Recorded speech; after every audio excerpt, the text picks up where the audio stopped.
Like. क्या मतलब होता है? लाइक बिगेट लाइक्स मीन्स होता है प्रत्येक जीव अपनी जैसी संतानों को जन्म देती है। इसमें कोई शक नहीं है कि इंसान का बच्चा इंसान जैसा होगा, मैंगो के सीड से मैंगो प्लांट पैदा होगा, हाथी का बच्चा किसके जैसा होगा? हाथी जैसा होगा।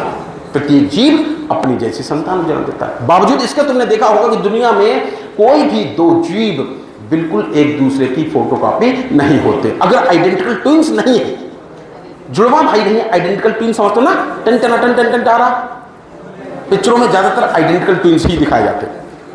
जब एक शब्द है लाइक बिगेट्स लाइक, जिसका मतलब होता है प्रत्येक जीव अपनी जैसी संतानों को जन्म देता है। माना कि हाथी के बच्चे से हाथी का पौधा, हाथी के बच्चे से हाथी का पैदा होगा, हाथी से हाथी का बच्चा पैदा होगा, मैंगो ट्री से मैंगो प्लांट पैदा होगा। बावजूद इसके तुमने देखा होगा दुनिया में कोई भी दो जीव हूबहू एक जैसे नहीं होते, बिल्कुल एक दूसरे की फोटोकॉपी नहीं होते। सोचो तुम और तुम्हारा भाई एक ही माँ बाप की तो संतानें हैं, तुम, तुम्हारा भाई, तुम्हारी बहन एक ही माँ बाप की संतानें। जब एक ही कंपनी है तो प्रोडक्ट भी एक जैसे होने चाहिए। लेकिन तुम जानते हो हम हमारे भाई क्या एक दूसरे की फोटोकॉपी नहीं। तो हमने क्या किया, एक्चुअली पढ़ाने की सुविधा के लिए कैरेक्टर को 3 भागों में बांट दिया। किसी भी जीव में एक तो कहलाते हैं कैरेक्टर ऑफ स्पीसीज। क्या कहलाते हैं?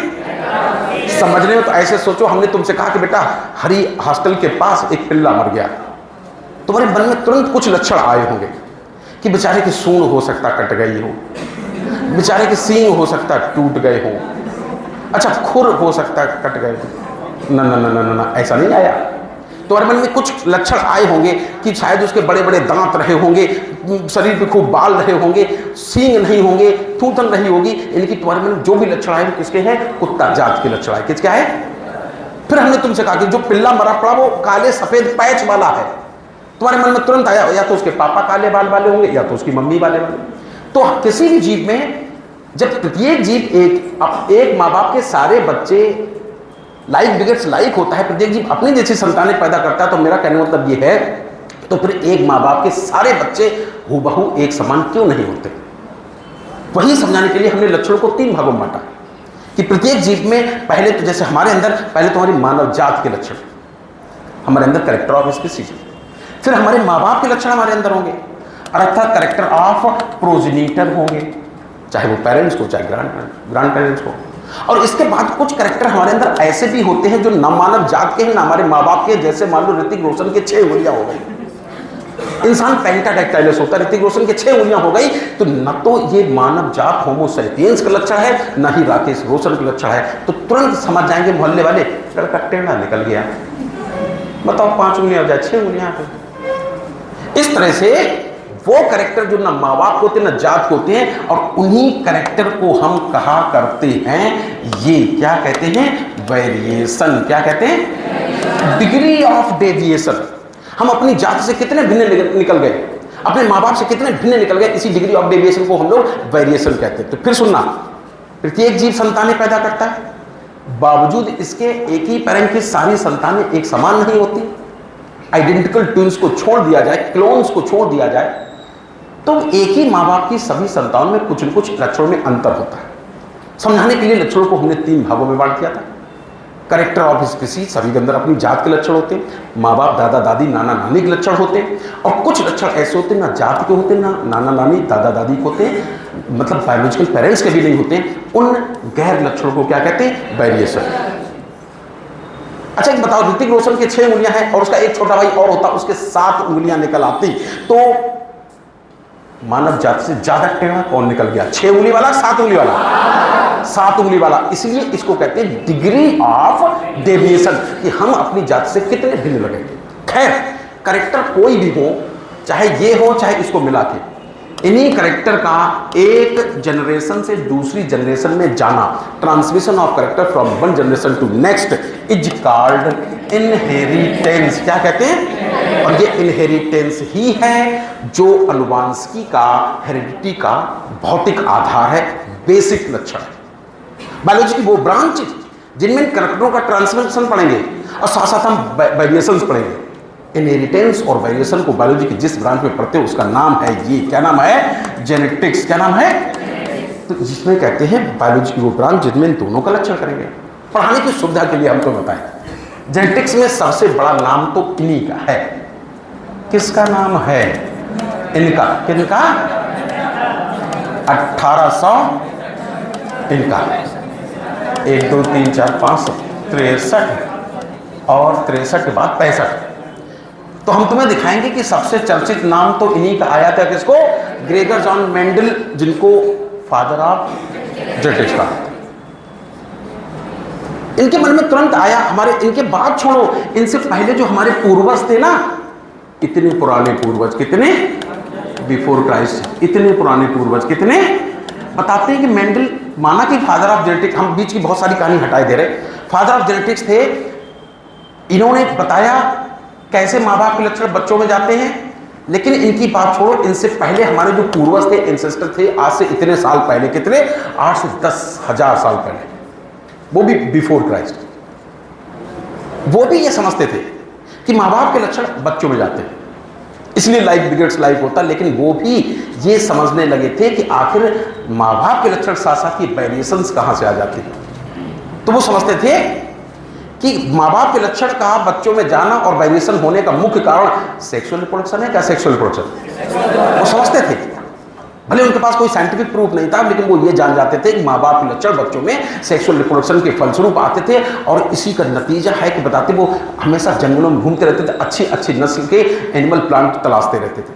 उन्होंने देखा कोई सांड है, कम भोजन खाए आसानी से जिंदा रह लेता है, 4 दिन पानी न मिले मरता नहीं है, जल्दी बीमार भी नहीं पड़ता है, वो ड्रॉट रेजिस्टेंट है, डिजीज रेजिस्टेंट है, वो कम डाइट में काम चला लेता है। एक ऐसी गाय है दूध बहुत देती लेकिन जल्दी बीमार पड़ जाती।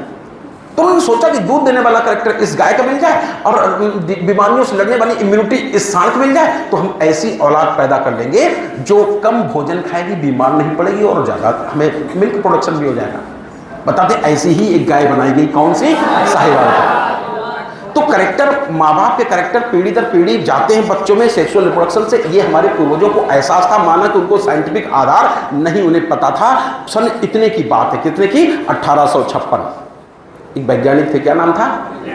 हालांकि वैज्ञानिक कुछ नहीं थे। पहले जमाने में हम कहानी बना के पढ़ाते थे कि किसान के यहाँ पैदा हुए थे, हालांकि ये बहुत इंटेलिजेंट थे तभी फादर बन पाए।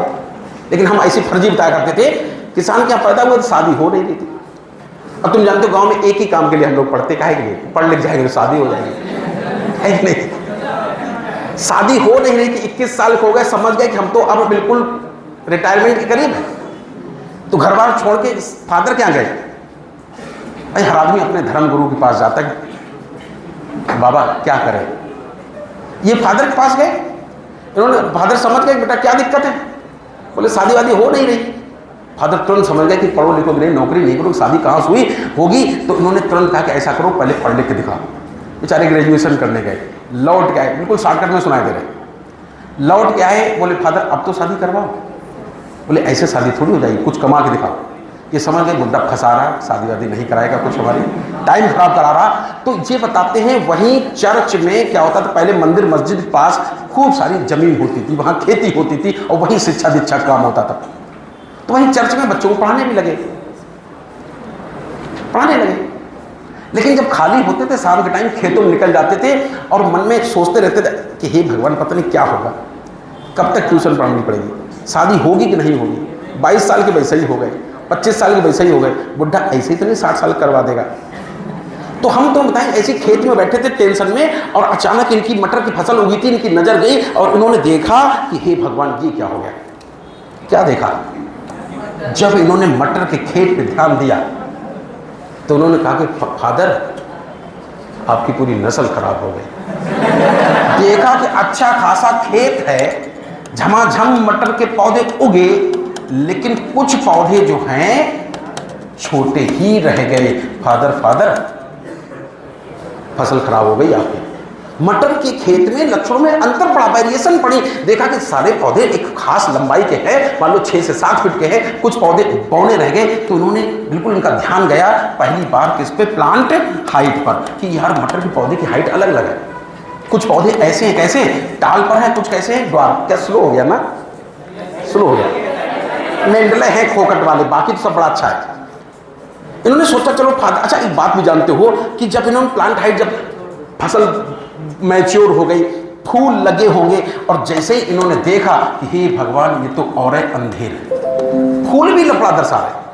कुछ फूल ऐसे हैं, कैसे हैं, रंगीन हैं, और कुछ फूल कैसे हैं, रंगहीन हैं। तो इन्होंने नोट कर दिया, फ्लावर कलर भी नोट किया, और देखा कि कुछ कैसे हैं कलर्ड, चाहे कलर कह दो, पिंक कह दो, वायलेट कह दो, रेड कह दो, और कुछ कैसे हैं कलरलेस हैं, यानी कि व्हाइट कह दो। फिर इन्होंने कहा कि चलो फादर को तोड़ लेते, फूल दिखाएंगे, फादर आपके फूलों खराब। जैसे तोड़ने के लिए हाथ बढ़ाया, एक और लफड़ा नोट किया। क्या नोट किया कि फूल तोड़ने के तो कुछ फूल तो टॉप पे लगे थे और कुछ फूल साइड में लगे थे। हमने कहा एक खोपड़ी ही फूल में बदल जाए या हमारा ये हाथ फूल में बदल जाए। इसको क्या कहते हैं बायोलॉजी में, एक्जिला। क्या कहते हैं, कुछ फूल यहां लगे थे, कुछ टॉप पे लगे। तुम भी अच्छा सोच के बताओ कि टॉप पे फूल लगना कहलाएगा टर्मिनल फ्लावर, साइड में फूल लगना कहलाएगा एक्जिलरी फ्लावर। ज्यादातर पौधे किस पोजीशन में फूल लगाना पसंद करेंगे, टॉप पे के साइड में। ज्यादातर पौधे चाहते कि यहाँ की जो सेल्स है ना उनमें डिवीजन होता है, जिससे हमारी लंबाई पे कोई फर्क ना पड़े, और यहाँ की जो फ्लोरल बड है वो फूल में बदल जाए तो भी कोई फर्क नहीं पड़ेगा ना। तो ज्यादातर प्लांट चाहते हैं फूल हमेशा साइड में लगे, टॉप पे ना लगे। तो उन्होंने देखा कि फ्लावर जो पोजीशन है वो भी दो प्रकार की है। ज्यादातर पौधों में ऐसे ही होते, कैसे, एक्सिलरी, लेकिन कुछ पौधों में ऐसे ही है, कैसे, टर्मिनल फ्लावर। कैसे है, टर्मिनल फ्लावर। चलो कोई बात नहीं। अच्छा, फूल पक गया होगा, फली बन गई। मटर की फली तुमने देखी होगी। इन्होंने सोचा लाओ तोड़े और फादर को दिखाएं, देखा मटर की फली में भी लफड़ा है।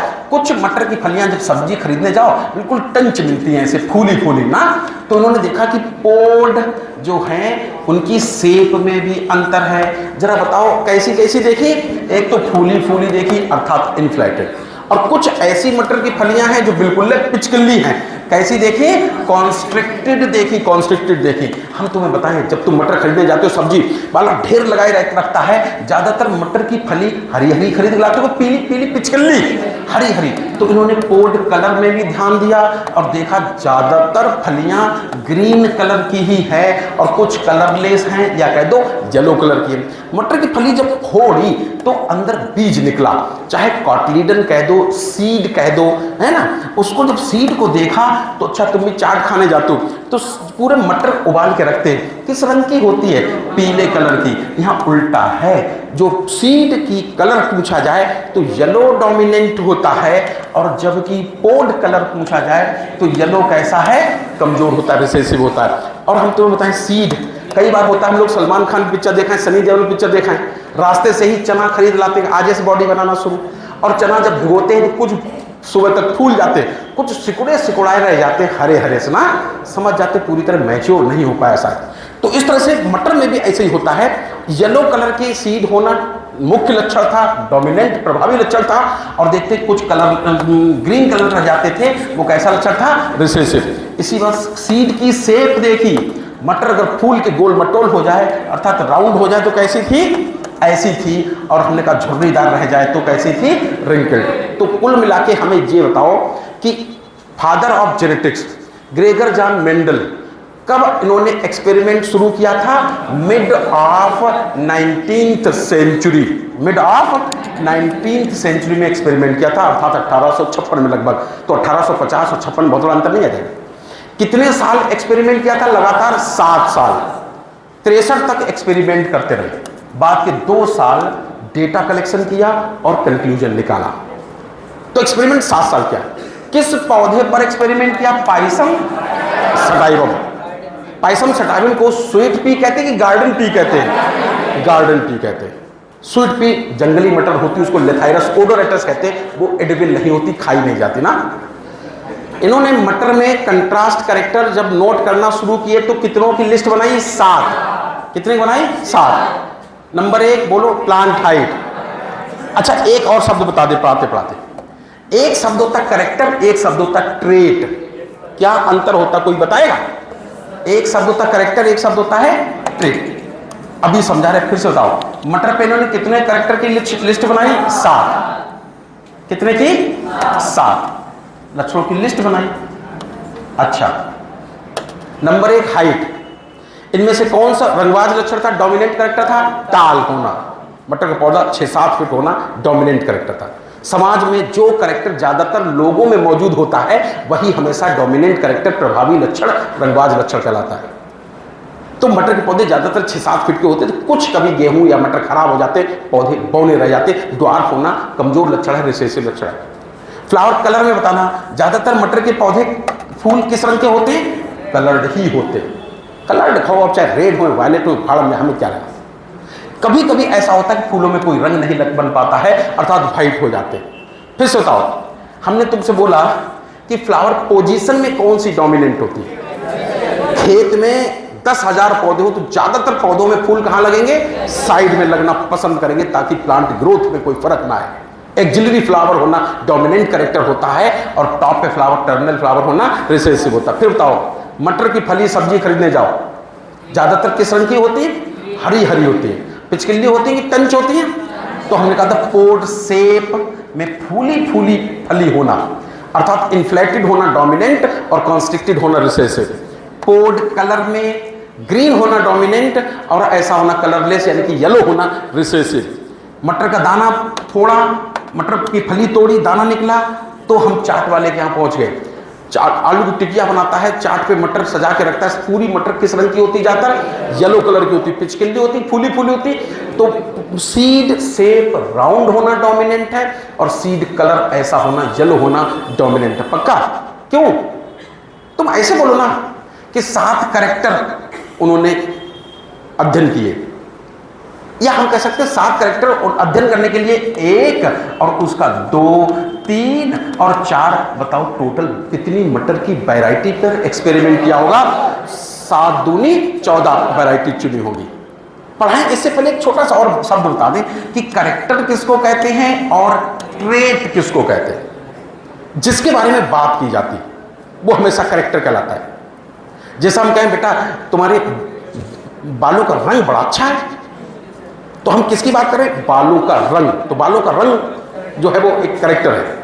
अब या तो तुम्हारे ब्लैक हैं या मान लो गोल्डन कलर के, है कि नहीं? तो कोई कैरेक्टर जिस रूप में दिखता है तुम्हें आंखों से, जिस रूप में एक्सप्रेस होता है, वो 2 रूप कहलाते हैं आपस में ट्रेट। जैसे हमने कहा कि मटर के फूल का रंग देखो बेटा कैसा है, तो हम किसकी बात कर रहे हैं? मटर के फूल के रंग की। फ्लावर कलर की बात करते हैं, फ्लावर कलर शब्द हो गया अपने में कैरेक्टर। तुम किस बच्चे ने कहा गुरुजी मेरे पास तो लाल रंग का फूल है, किसी बच्चे ने कहा गुरुजी मेरे पास तो सफेद है, तो फ्लावर कलर शब्द हो गया कैरेक्टर। लेकिन उसके जो 2 रूप हैं, लाल होना या सफेद होना, ये कहलाता है, ये क्या कहलाता है? ट्रेट कहलाता है। बिल्कुल ऐसी छोटा सा शब्द है, वो भी अभी समझा दे फिर आगे पढ़ाएं। एक शब्द होता है जीन, बताते प्रत्येक कैरेक्टर को जीन कंट्रोल करता है। और कुछ शब्द, एक शब्द होता है, ये क्या होता है? एलील। क्या अंतर होता है जीन और एलील में? क्या अंतर होता है? जैसे मान लो हम तुमसे ये बताना चाहते हैं कि मेरे शरीर में एक गाना बजता है, तुझे देखा तो ये जाना समझ, डीडीएलजी का है, ये भी पिक कैसेट है डीडीएलजी की। तो हो सकता है इस पिक्चर में यहां से लेकर यहां तक गाना छपा हो, तुझे देखा तो ये जाना समझ, यहां से यहां तक भी होगा, तुझे देखा तो ये जाना समझ। तो ये अपने आप में डीएनए का टुकड़ा है, अर्थात जीन। किसी भी लक्षण को कंट्रोल करने वाले डीएनए फ्रेगमेंट को जीन कहते हैं। ये भी अपने आप में डीएनए का टुकड़ा है, अर्थात कैरेक्टर को कंट्रोल करने वाला जीन है, ये भी अपने आप में जीन है। लेकिन जब दोनों एक साथ हैं तो ये आपस में एक दूसरे के एलील कहलाते हैं। क्या कहलाते हैं? अभी भी नहीं समझा, पहले एक बार और सुन लो। जैसे तुम्हारी शादी में तुमने निमंत्रण दिया, गुरुजी हमारी शादी में आना, हमने कहा भाई ठीक है, हम आए। तुम्हारे पापा ने पूछा गंगवार जी के यहाँ से कोई आया? तुमने हाँ सर जी आए थे, डायरेक्ट आए थे। यानी कि हम गंगवार फैमिली को रिप्रेजेंट करने वाले तुम्हारे यहाँ आए थे, हम गंगवार फैमिली को रिप्रेजेंट करने वाले जीन। मतलब तुमने अपनी शादी बुलाया, हमारे पास टाइम नहीं था, हमने अपनी पत्नी से कह दिया कि तुम चली जाओ। कोई तो अरे अभी बता रहे, अरे गुरु माता है तुम्हारी, घोर कलयुग आ गया क्या? तो हम बताना चाहते हैं, तुम्हारे पापा ने पूछा बेटा गंगवार सर के यहाँ कोई आया था? तुमने कहा हाँ हाँ गुरु माता आई थी, चाची आई थी। सुन बात समझो, वो भी अपने आप में इंसान है, अर्थात ऐसा लगता है complete gene.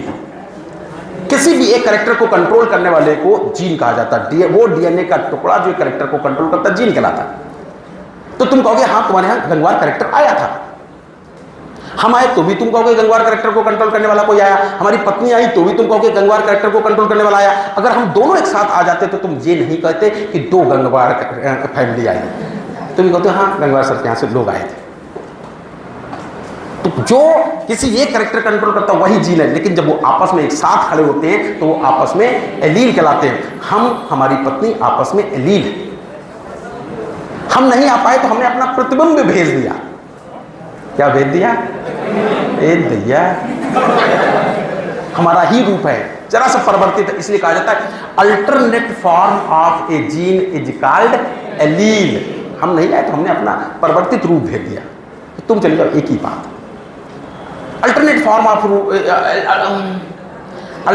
Of A gene is called allele. सुनते रहना, ये हम है, ये हमारी पत्नी। मान लो हम कहीं 2 शादियां कर लेते तब क्या होता है? एक और अग जलेबी भाई आ जाती है कि नहीं? तो अब मान लो ये भी हमारी ही पत्नी है, मान लो यहाँ, क्या समझे? अब इस जीन के कितने अल्टरनेट फॉर्म हो गए? 3। एक खुद, एक पहली पत्नी, एक दूसरी पत्नी। तो ये तीनों जीन आपस में एलील। बोलो, मान लो कहीं ऐसा होता हम एक और शादी कर लेते, तुम्हें क्या दिक्कत हो रही है बताओ? तो ये भी हमारी पत्नी ही कहलाती। तो ये हम हैं, ये पहली पत्नी, दूसरी पत्नी, तीसरी पत्नी। कोई समझ पाए कि alternate form of A gene is called allele. और गेहूं के केस में 6 एलील हो सकते। कितने हो सकते? 6 एलील तक हो सकते। ठीक है ना? चलो वापस आते हैं। तो हम ये कह रहे थे कि फिर से बताओ, हमारे पूर्वज क्या जानते थे कि वेरिएशंस का मुख्य कारण क्या है? Sexual reproduction. क्या होता है? लेकिन कैसे जाते हैं वो साइंटिफिक मेथड नहीं जानते थे। और इसका फायदा उठाया उन्होंने। पंजाब में कौन सी गाय बनाई? साहिवाल गाय। पहली बार साइंटिफिक बेसिस पर इनहेरिटेंस समझाने की कोशिश की किसने? फादर ऑफ जेनेटिक्स ने। नाम क्या था? Gregor John Mendel. किस पर एक्सपेरिमेंट किया? पाइसन सटाइवम। इसको क्या कहते हैं? Garden pea. क्या कहते हैं? जो मटर खाते वही। इस मटर पे एक्सपेरिमेंट करने के लिए कितने कैरेक्टर की लिस्ट बनाई? 7। इनका अध्ययन करने के लिए कितनी मटर की वैरायटी चाहिए? 14। एक्सपेरिमेंट कितने साल किया गया था? 7 साल। शुरू हुआ था 1856। लगभग 1850 को सदी का मध्य मान लेना, तो मिड ऑफ 19th सेंचुरी में एक्सपेरिमेंट किया। क्या किया एक्सपेरिमेंट? कैसे करते थे जरा देखते हैं भाई थोड़ा सा। क्या करते थे मेंडल?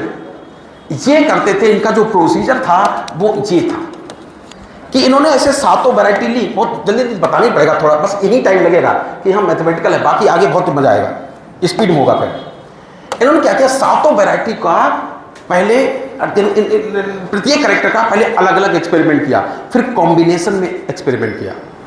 जैसे मान लो पहला कैरेक्टर ले ले, प्लांट हाइट। तो इन्होंने देखा कि मटर के खेत में 2 तरह के पौधे हैं। और तुम भी सोचो कि तुम भी यही कर सकते थे जो मेंडल ने किया था। मान लो तुम्हारे खेत में मटर 2 तरह की उगी है, तुम भी क्या कर सकते हो?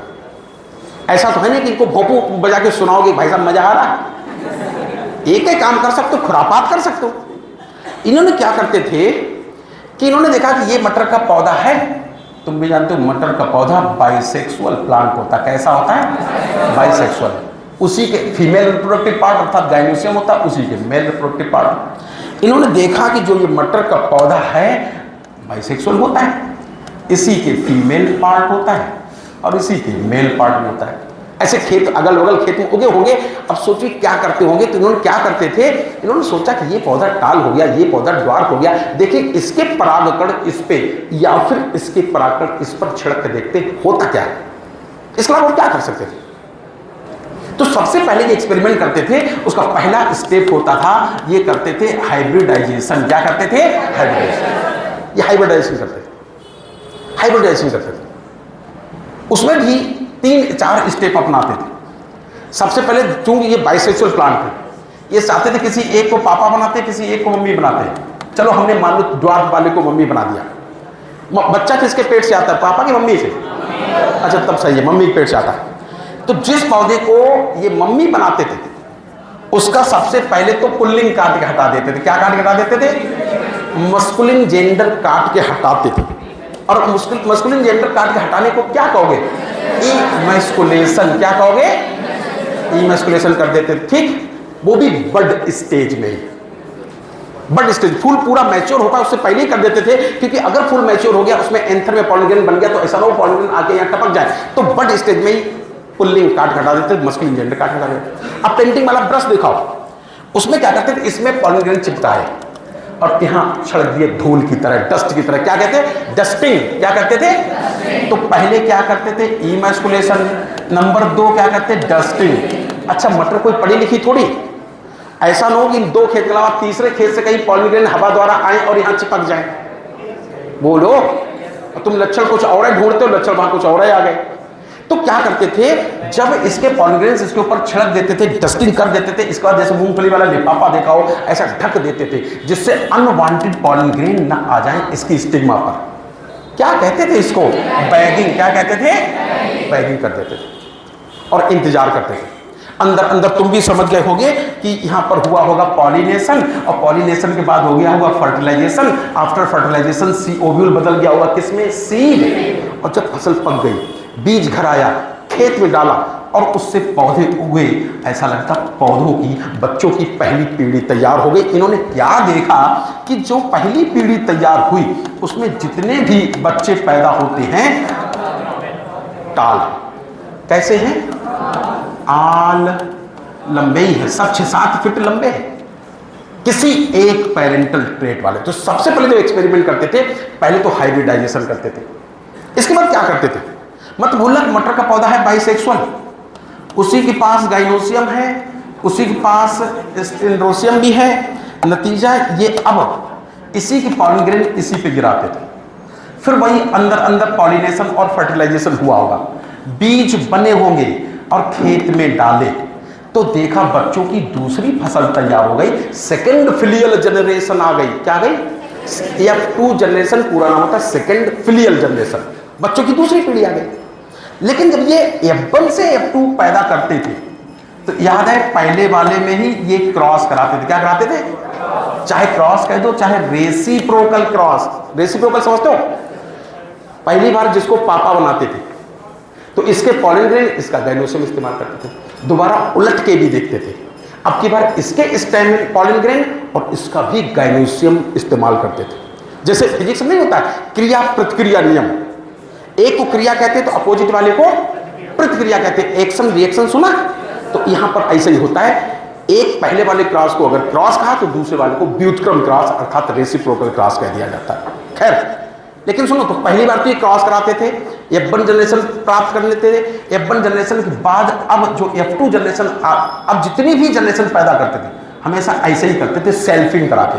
क्या कराते थे, सेल्फिंग कराते थे। जैसे ही सेल्फिंग कराई गजब हो गया, क्या देखा F2 जनरेशन में, ये देखा, क्या देखा, ये देखा, क्या देखा, ये देखा। फिर ऐसे ही सेल्फिंग कराते थे इनमें तो F3 पैदा करते थे और F4। तो तुम्हें पहला सवाल तो यही पूछा जाएगा कि ये कहां तक एक्सपेरिमेंट करते थे, तो हम तुम्हें बताएंगे कि कहां तक करते थे, F3 पाते थे और साथ साथ कहां F4 तक करते थे, ये 4th जनरेशन तक एक्सपेरिमेंट करते थे। याद रहे पहली बार केवल गड़बड़ करते थे, क्रॉस या रेसिप्रोकल क्रॉस कराते थे, इसके बाद 4थी जनरेशन तक अर्थात सेकंड, थर्ड, फोर्थ सभी generation self pollination and fertilization द्वारा ही प्राप्त करते थे। जब ऐसा ही उन्होंने किया तो खतरनाक चीज देखी।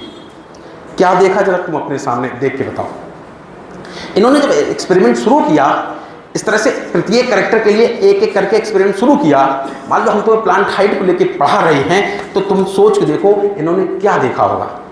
पहला मालूम क्या देखा कि यहाँ ये टाल प्लांट है, ये ड्वार्फ प्लांट, फिर भी F1 में केवल और केवल टाल प्लांट। पहली बात इनके मन में ये आई, जब ऑब्जर्वेशन की बात करें तो ऐसा लगता है इन्होंने देखा कि F1 में ओनली 1 पेरेंटल ट्रेट ही अपीयर होता है, वो दूसरा मम्मी वाला लक्षण नहीं आया, केवल पापा वाला लक्षण आया, ओनली 1 पेरेंटल ट्रेट अपीयर हुआ।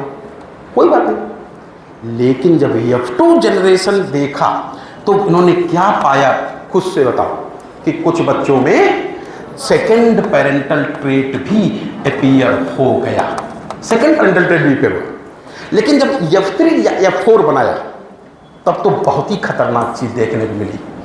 जब ये सेल्फिंग करा के F3 F4 पढ़ते थे तो हम क्या देखते थे कि अगर ड्वार्फ पौधे की सेल्फिंग कराई जाए अर्थात इसी का पॉलन ग्रेन इसी की स्टिग्मा पर डाला जाए और फिर जो बीज बने उसको खेत में बो, सारे के सारे पौधे ड्वार्फ ही पैदा हो रहे। कैसे हो रहे? 1000, 2000, 10,000 जितने पौधे पैदा।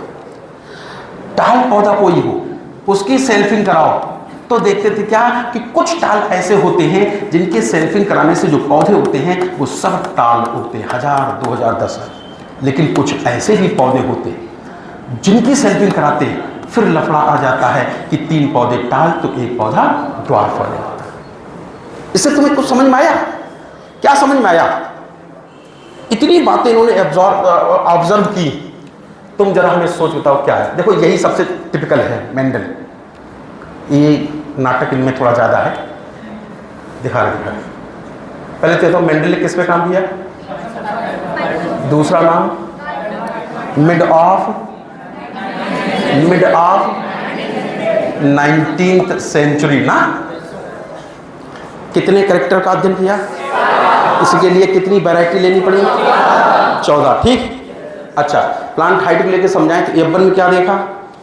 दोनों मम्मी पापा दोनों लचार है, केवल एक लचार है। सपोज करो यहाँ केवल पापा का लचार होगा, ओनली 1 पेरेंटल ट्रेट अपीयर हुआ। लेकिन जब F2 जनरेशन पाया तो क्या मिला कि सेकंड पेरेंटल ट्रेट भी कुछ बच्चों में आ गया। कितने बच्चों में आ गया? अगर 4 पौधे पढ़ा रहे तो ऐसा लगता है 3 पौधे, 4 में से 3 पौधे किसी एक लक्षण वाले और 1 पौधा आ गया इतना, 1/4 पौधे।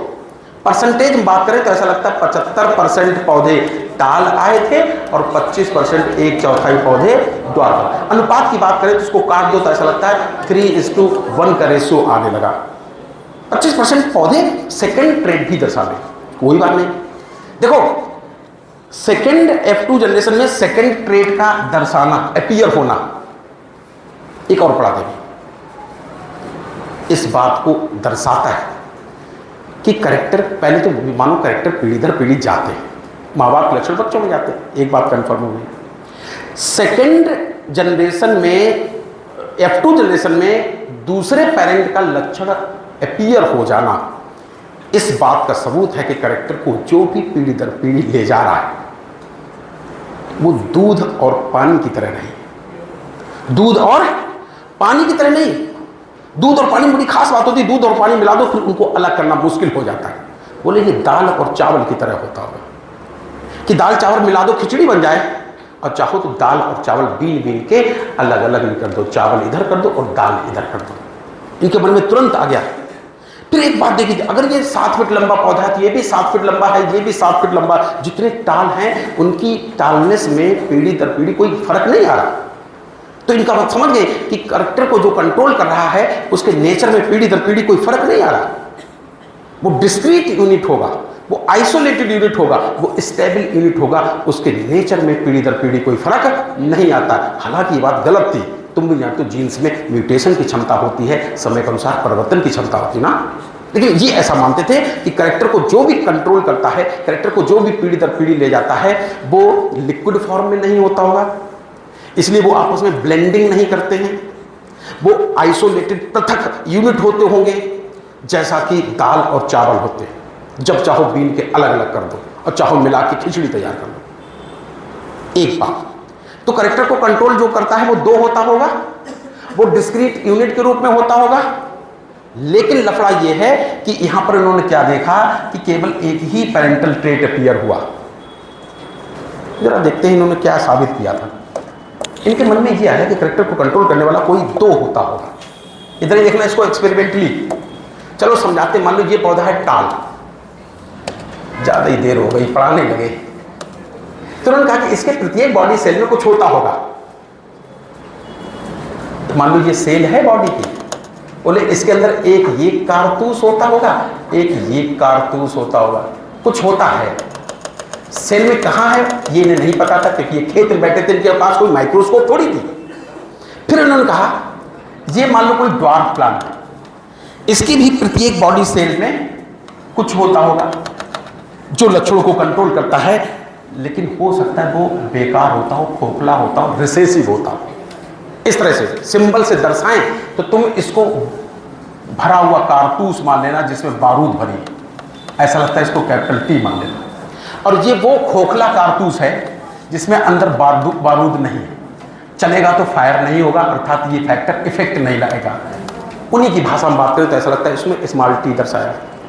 इन्होंने ये कहा होगा कि जब ये सोमैटिक सेल में गैमेट्स बनते होंगे तो हो सकता है एक गैमेट्स में ये कारतूस चला गया हो और एक गैमेट में ये फैक्टर चला गया हो। इसी तरह जब ओवा बने होंगे, कुछ ओवा में ये वाला फैक्टर आ गया होगा और कुछ ओवा में ये वाला जो हो गया हो। अब ना जाने कौन सा ओवा किस वाले मेल गैमेट से टकराए, तो जो जाइगोट बना, चाहे ये इससे टकराए, चाहे ये इससे टकराए, चाहे ये इससे टकराए और चाहे ये इससे टकराए, फिलहाल जितने भी जाइगोट बनेंगे उनमें ऐसा लगता है कि एक जो है ये वाला कारतूस आएगा और एक खोखा आ जाएगा।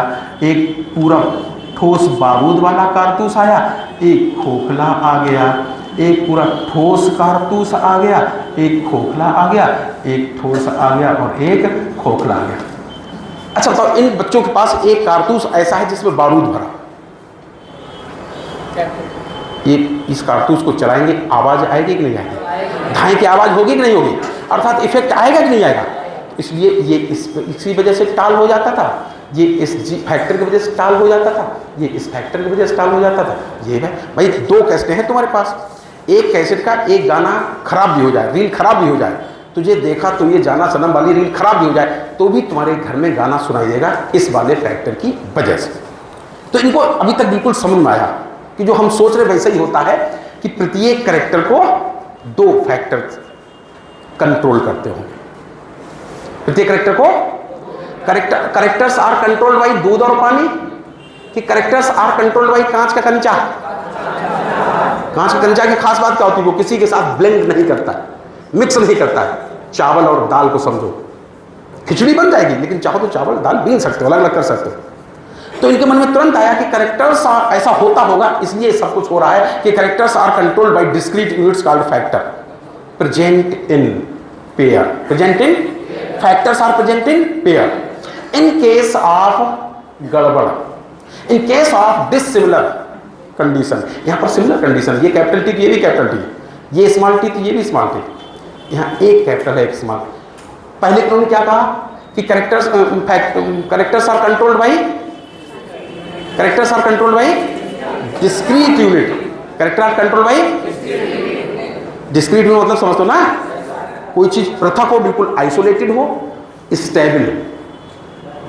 Characters are controlled by discrete unit. और ये डिस्क्रीट यूनिट को कैसे पाई जाती है? Present in pair.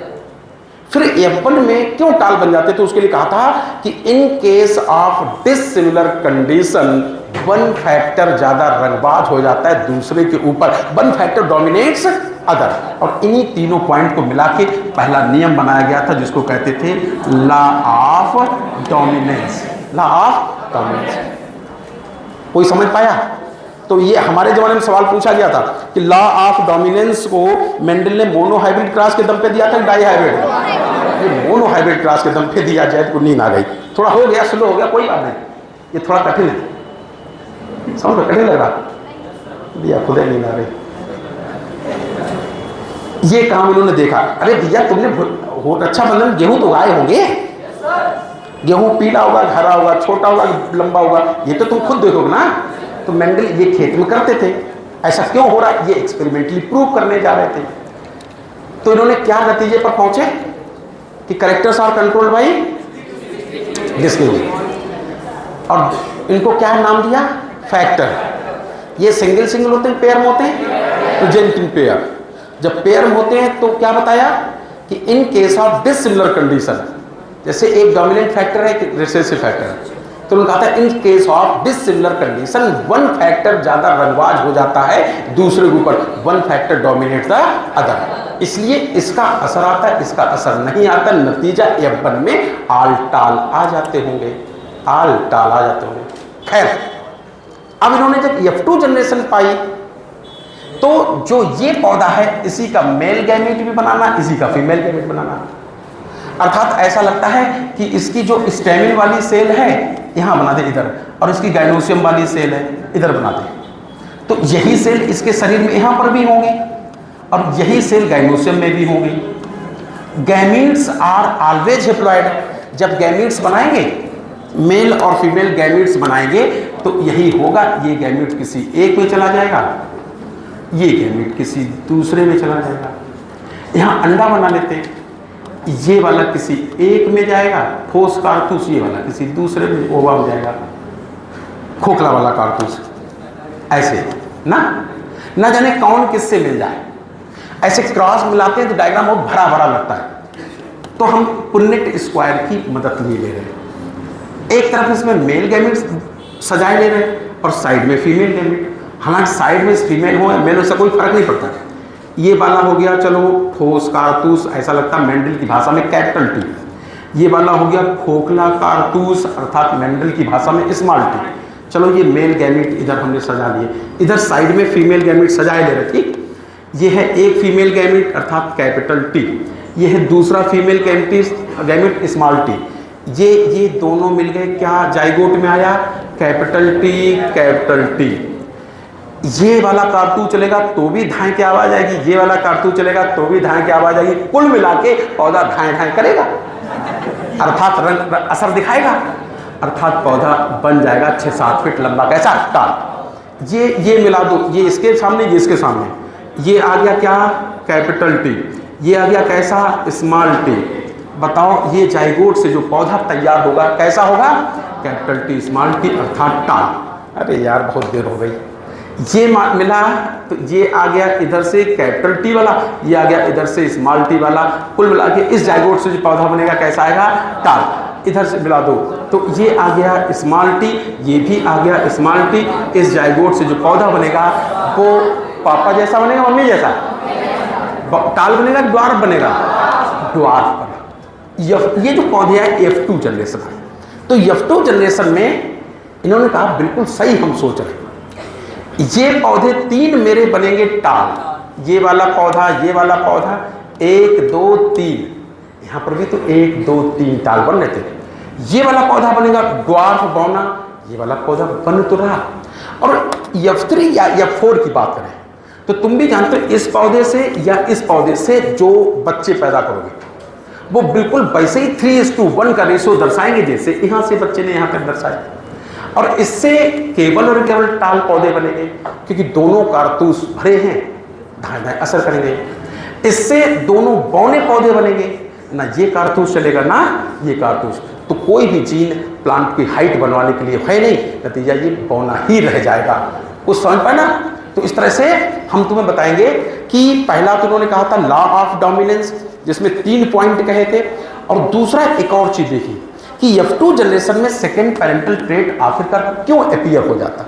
तब इन्होंने बात कही थी कि जब हम F2 जनरेशन बनाते हैं तो सोमैटिक सेल से, जर्म सेल से गैमीट्स बनाते होंगे, और गैमीट्स बनते समय ऐसा होता होगा कि जो भी जोड़ीदार फैक्टर हैं वो अलग अलग हो जाते, एक दूसरे से जुदा हो जाते, ऐसा लगता है सेपरेट हो जाते, लगता है सेग्रीगेट हो जाते।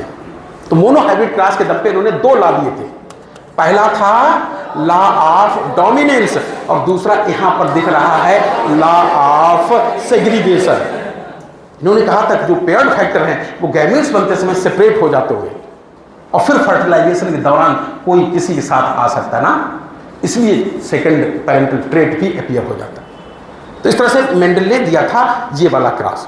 अच्छा एक और बात मैं यहीं पर सोच के बताऊं, ये क्रॉस कराते थे, हम ये कह रहे थे कि ये क्रॉस कराते थे, पहला वाला सिर्फ क्रॉस कराते थे F2 F1 पाने के लिए, फिर F1 से F2 पाने के लिए सेल्फिंग कराते थे, F2 से F3 पाने के लिए सेल्फिंग कराते थे, F3 से F4 पाने के लिए सेल्फिंग कराते थे। हर बार सेल्फिंग ही कराते थे, एक ही बार छेड़छाड़ करते थे। एक तो ये याद रखना, 4 जनरेशन तक एक्सपेरिमेंट करते थे। दूसरा एक बात, इस एक्सपेरिमेंट को गौर से देखो, वो कौन से पौधे हैं जिनमें कभी कोई लफड़ा नहीं, वो अपने लक्षण के साथ कभी बेईमानी नहीं करते, वो उनका जीन कभी गद्दारी नहीं करता। कौन सा है, ड्वार्फनेस।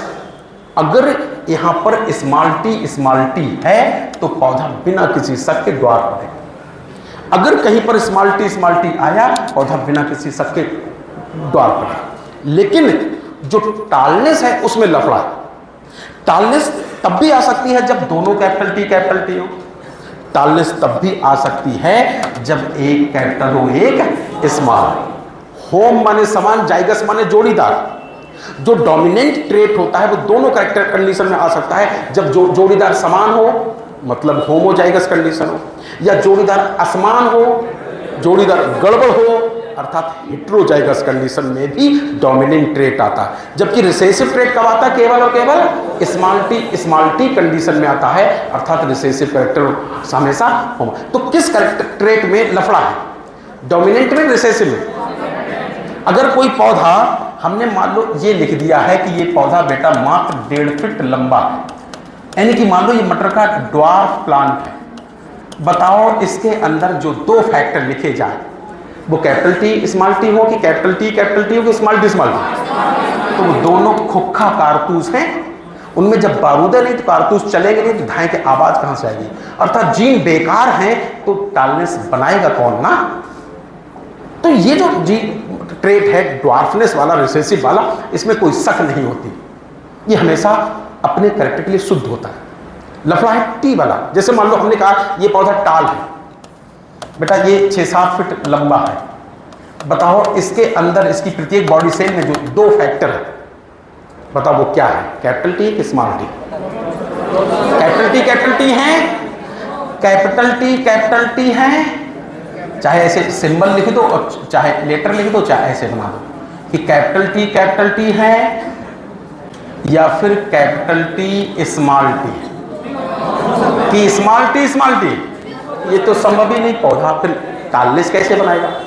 तो तुम ऐसे नहीं बता सकते कि इनमें से इसके अंदर हम क्या लिखें। पता तुम्हें पूरी दुनिया में हमेशा एक ही काम होता है, नॉन चीज से अननोन चीज के बारे में पता किया जाता है। सब्जी भी खरीदने जाओ तो तराजू के पलड़े पर एक तरफ एक लोहे का 1 किलोग्राम का बाट रखता है, तब दूसरी तरफ आलू रखता है, कांटा बराबर आग हो जाता है, समझ जाता है कि आलू का वजन 1 किलोग्राम हो गया। नॉन से हमेशा अननोन के बारे में पता किया जाता है। एक बस छोटी सी एग्जाम्पल अपने आप समझ जाओगे। जैसे हम तुमसे कहेंगे हम लोगों की जो फीमेल है, एक जोड़ी, दूसरी जोड़ी, तीसरी जोड़ी करते करते उसमें औरतों में आखिरी जोड़ी पर दोनों गुणसूत्र एक समान है, एक्स क्रोमोसोम। जब ओवा बनेगा, मान लो ये वाली पूरी चैन इधर आ गई, ये वाली पूरी चैन इस ओवा में आ गई, तो औरतों में चाहे ये वाला ओवा हो चाहे ये वाला ओवा हो, ह्यूमन फीमेल में सारे ओवा एक समान होते हैं, सारे ओवा एक्स क्रोमोसोम वाले होते हैं। इतना तो पता होगा ना। और हम मान लो कहें कि ये कोई चचा हैं, ऐसे इनमें भी 23 जोड़ी गुणसूत्र तो हैं, आखिरी जोड़ी पर एक एक्स क्रोमोसोम है, एक वाई। जब स्पर्म बने होंगे तो ये वाली पूरी चैन मान लो इसमें आ गई, ये वाली पूरी चैन मान लो इसमें आ गई। चचा में कितने प्रकार के बने? कितने? ये वाला स्पर्म एक्स क्रोमोसोम वाला है, वाई वाला है? तो बात को समझो, हमने यहां लिख दिया इसलिए तुम्हें पता है। सच्चाई है स्पर्म के ऊपर लिखा नहीं होता भाई साहब हम हैं वाई वाले। जब हमारे ऊपर हमारा नाम नहीं लिखा कि हम ही है दिलीप गंगवार, तो स्पर्म या ओवा के ऊपर लिखा नहीं होता है कि भाई साहब हम हैं एक्स क्रोमोसोम वाले स्पर्म, ये है वाई क्रोमोसोम वाले। फिर कैसे पता करते हैं? एक तरीका है। सोचो इस ओवा के अंदर, स्पर्म के अंदर क्या लिखा हमें कुछ नहीं पता। एक जुगाड़ है, अगर इसको ओवा के साथ फर्टिलाइज कराएं, आने वाला संतान अगर लड़का बन जाए, आने वाली संतान लड़का बन जाए तो क्या होगा इसमें? वाई। और आने वाली संतान अगर लड़की बन जाए तो क्या होगा? कोई समझ पाया क्या? कि जो यही है, बात समझो बहुत ही आसान। एक शब्द है टेस्ट क्रॉस। क्या है? Test cross. टेस्ट क्रॉस का मतलब क्या होता है? टेस्ट माने क्या होता है? परीक्षण करना। क्या होता है? परीक्षण किसका किया जाता है? अननोन चीज का। किससे किया जाता है? नोन चीज से।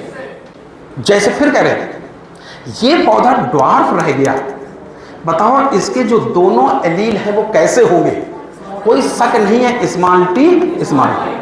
अगर मान लो ये कहीं से मटर पौधा ले आए 1.5 फीट का है, बताओ दोनों फैक्टर क्या होंगे? Small T. तो जब हमें पता ही है तो हम परीक्षण क्यों करें? इसका जीनोटाइप, जीन का टाइप, एलील का टाइप नोन होता है, जो रिसेसिव ट्रेट वाला है। लेकिन सोचो अगर हम ये कोई पौधा ले आए, ये कोई पौधा ले आए और ये 6-7 फीट लंबा अर्थात टाल है, और हम तुमसे पूछें बेटा ये कैपिटल टी वाला है कि कैपिटल टी स्मॉल टी वाला है, तो तुम कहोगे गुरुजी हमको नहीं पता। ये कैपिटल टी वाला भी हो सकता था और कैपिटल टी स्मॉल टी। तो आओ इसका परीक्षण करते। पूछा जाता है, यहाँ सब चीज एक समान होती है, चाहे फिजिकल का टाइप देख ले और चाहे जीन्स का टाइप देख ले, सब एक समान होते हैं। इसलिए अनुपात हमेशा सेकेंड फिलियल जनरेशन में पूछे जाते हैं। फिजिकली यहाँ कितने प्रकार के पौधे बने? 2। फिजिकली शारीरिक रूप से कितने प्रकार बने? 2। कैसे कैसे? 3/4 टाल 1/4। तो फिजिक का टाइप कितना है? 2, टाल या ड्वार्फ। अगर अनुपात पूछे तो कहोगे 3/4 टाल। 3 मत कहो, खेत में 3 पौधे उगते नहीं है, खेत में तो हजारों पौधे उग सकते हैं। कहो 3/4, 75% कैसे? टाल, 25% कैसे? ड्वार्फ। अच्छा, हम तुमसे जीन का टाइप पूछे, F1 में कभी नहीं पूछेंगे क्योंकि सब में capital T small T, capital T तो अनुपात थोड़ी है, सब एक समान है। F2 बताओ कैसे? जीन के टाइप कितने हैं? 3। इसमें दोनों में क्या है? Dominant, capital T. दूसरे और तीसरे में कैसा है? एक डोमिनेंट एक recessive, capital T small T और कैपिटल टी। चौथे में क्या है? Small T. तो एक ऐसा है जिसमें दोनों के डोमिनेंट, दूसरा तीसरा ऐसा है जिसमें एक डोमिनेंट एक रिसेसिव, और अगला ऐसा है जिसमें सारे रिसेसिव। एक और बात बस आखिरी, तो तुमसे सवाल ऐसे देखो, यहाँ पर इतने सारे सवाल पूछे जाएंगे। सवाल एक तो ये पूछा जाएगा, F2 में ही जो कुछ पूछा जाएगा, नंबर 1, नंबर ऑफ कॉम्बिनेशंस बताओ। तो F2 में टोटल कितने कॉम्बिनेशन बन रहे? 4। कितने बन रहे? 4। 1 2 3 4। दूसरा पूछाएगा शारीरिक रूप से, अगर सकल सूरत के रूप के आधार पर फिनोटाइप क्या? फिजिकली टाइप कितने हैं? फिजिकली टाइप कितने हैं? कौन कौन से पौधे उग रहे हैं? यहां तुम्हें कितने प्रकार के पौधे दिख रहे थे? या तो टाल या ड्वार्फ, या तो टाल या ड्वार्फ। तो फिजिक का टाइप अर्थात फिनोटाइप है सिर्फ 2, टाल और ड्वार्फ। 2 टाइप है। हम पूछ रहे हैं उनका अनुपात क्या है, फिनोटिपिक रेशियो क्या है, तो तुम कहोगे कि 3 थे टाल, कितने में से? 4 में से, और 1 था बौना, कितने में से? 4 में से। तो चाहे ऐसे कह दो, 4 हटा दो तो अनुपात बोल सकते हो, डायरेक्ट 3:1। लेकिन हम कहते कभी 3:1 मत कहो, क्योंकि सवाल ऐसे नहीं पूछा जाता। सवाल हमेशा ऐसे पूछे जाते हैं कि एक खेत में 1200 पौधे उगे हैं मटर के, है ना? F2 जनरेशन में बताओ कितने पौधे बौने होंगे? 1200 पौधे उगे हैं, F2 जनरेशन में कितने पौधे होंगे? ड्वार्फ। तो टोटल 1200 पौधे हैं, इनमें से कितने ड्वार्फ होंगे? 1/4। आंसर कितना आएगा? 300 शायद ड्वार्फ होंगे और बचे हुए 900 शायद टाल होंगे। ऐसे सवाल पूछा जाएगा, इसलिए अनुपात हमेशा 3:1 करें। अच्छा, एक बात बताओ, ये जो दोनों डायग्राम देखे तो हमें बताओ जीन का टाइप कितना है? जीन का टाइप, जीनोटाइप। जीन का टाइप कितना है? एक प्रकार ये है, इन दोनों मिला के एक ही प्रकार का होगा ना, जैसा ये बिल्कुल वैसे ये है, और ये कुछ डिफरेंट टाइप के। जीन के प्रकार कितने? 3। कुछ में दोनों के कैपिटल थे, कुछ में एक कैपिटल एक डोमिनेंट था, और कुछ में दोनों रिसेसिव था। अच्छा, हम तुम्हें बताएं, कोई पूछे नहीं इनका अनुपात क्या था, जीनोटिपिक रेशियो क्या था, तो क्या हो जाएगा? तो कहोगे जिसमें दोनों डोमिनेंट हैं वो 1 था, 4 में से 1 था, और जिसमें एक डोमिनेंट एक रिसेसिव, वो ये वाला भी है, दूसरा वाला भी और तीसरा वाला भी, यानी कि 2 हैं ऐसे 4 में से जिनमें एक डोमिनेंट। और ये जो आखिरी वाला है इसमें ऐसा है 4 में से 1 ऐसा भी है जिसमें दोनों रिसेसिव फैक्टर है। ये समान है तो हटा भी सकते हो। अनुपात क्या हो गया? 1:2:1। अब अगर सवाल ये पूछे कि टेस्ट क्रॉस रेशियो क्या था, टेस्ट क्रॉस रेशियो कैसा आया था, तो अगले पेज पे हमने तुम्हें बताया था कि जब ये गड़बड़ होता है तो आधे पौधे आते हैं टाल, आधे आते कैसे? ड्वार्फ। यानी कि 4 में से 2 आए थे टाल, 2 आए थे ड्वार्फ। 50% टाल, 50% ड्वार्फ। तो टेस्ट क्रॉस रेशियो कहोगे 2 आए थे टाल और 2 आए थे ड्वार्फ। काटोगे तो क्या अनुपात आएगा? 1:1 का। कितना आएगा? 1:1। अच्छा सवाल ये पूछा जाए, जब F1 से F2 बनाना था तो हम गैमीट्स बना रहे थे, कितने प्रकार के गैमीट्स बनेंगे? टाइप ऑफ गैमीट्स कितने बन रहे थे? कुछ ऐसे बन रहे थे, कुछ ऐसे बन रहे थे। ऐसा लगता है आधे स्पर्म X क्रोमोसोम वाले, आधे वाई। टाइप 2 ही है। जैसे क्लास में कितने प्रकार के स्टूडेंट हैं तो कहेंगे मेल और फीमेल 2 प्रकार के। हमने ये नहीं कहा कितने स्टूडेंट हैं, नंबर ऑफ स्पर्म बहुत सारे होते हैं, इसी तरह नंबर ऑफ पॉलन ग्रेन्स बहुत सारे होते हैं। गिनती नहीं पूछ रहे, टाइप पूछ रहे, टाइप। तो लड़के और लड़कियां 2 ही प्रकार के बच्चे हैं। तो यहां पूछे कि गैमेट्स की टाइप कितने बनेंगे तो कहोगे 2। कितने बनेंगे? जिसने इतना याद कर लिया, और याद भी नहीं करना, सब आंखों में दिखता है, उसको पूरी जेनेटिक्स समझ में आ गई।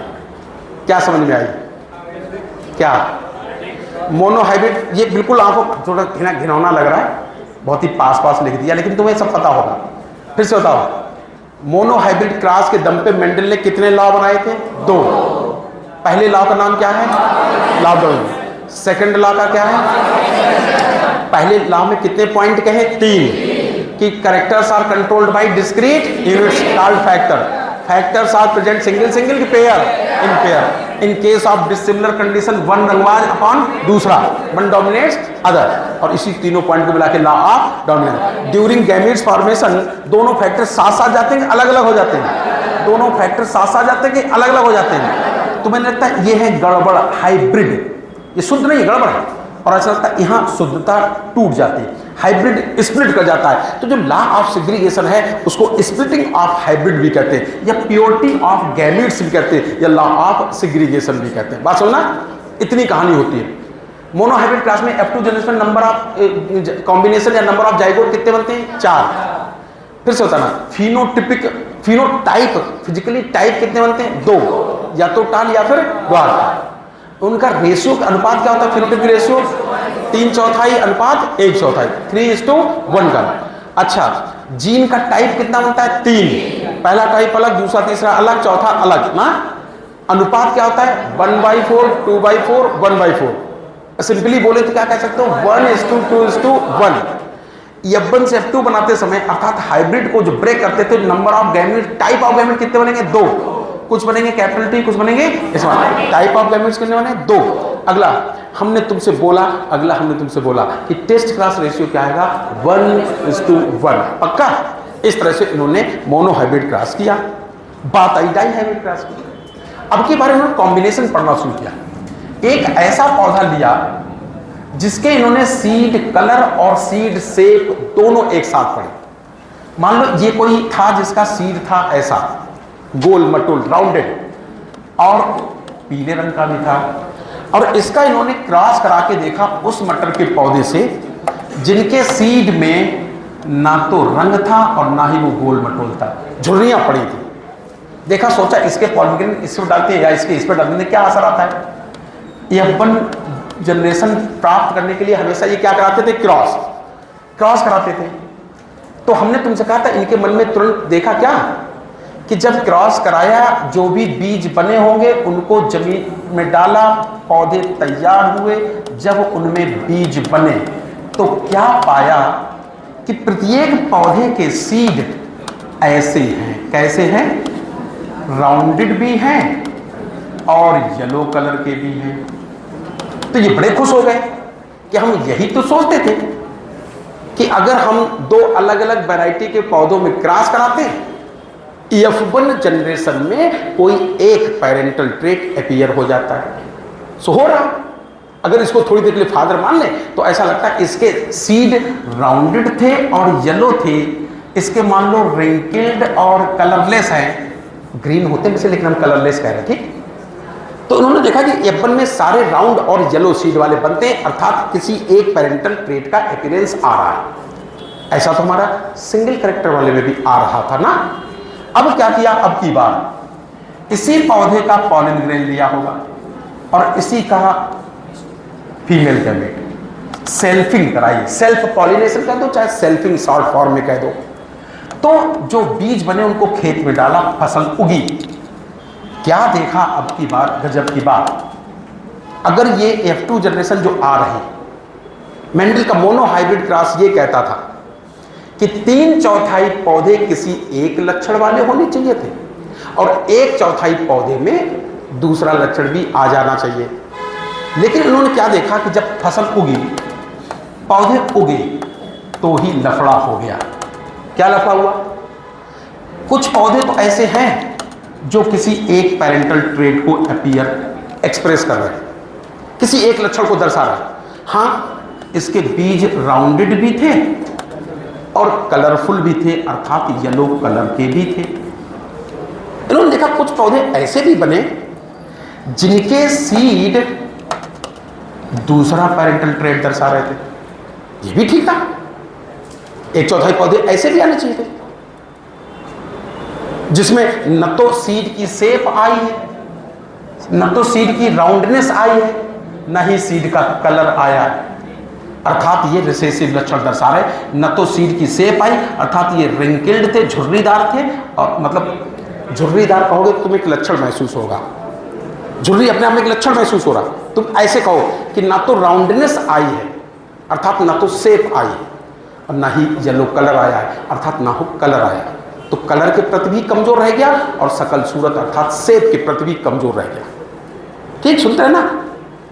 जब उन्होंने पूरे खेत गिने तो इन्हें 3/4 ऐसे मिलने चाहिए थे, 1/4 ऐसा मिलना था। इन्होंने देखा ऐसा नहीं है, और टोटल जब खेत में गिने तो 16 पौधे गिने, तब जाके कहीं 9 पौधे ऐसे मिले। खेत में जब 16 पौधे गिने तो एक पौधा मात्र ऐसा मिला। मजा तो तब आया जब पूरे खेत पर ध्यान दिया तो देखा कि कुछ पौधे ऐसे जिनमें कलर नहीं आया मगर बीज गोल मटोल, राउंडनेस आ गई, शेप आ गई, कलर नहीं आया। और कुछ पौधे ऐसे भी देखे जिनमें शेप नहीं आई लेकिन कलर आ गया, येलोनेस आ गई थी, राउंडनेस नहीं आई।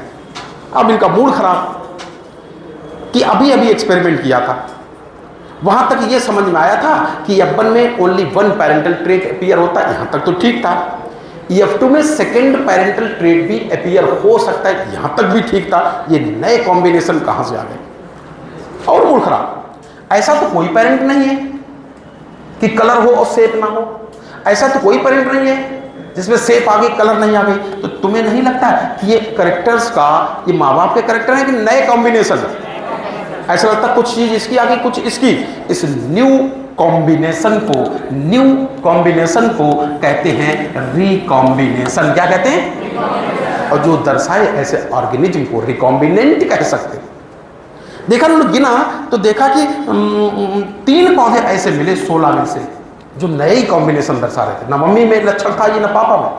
3 पौधे मिले ऐसे 16 में से जो कुछ नई कॉम्बिनेशन दर्शा रहे, ना ऐसा मम्मी में लक्षण था ना पापा।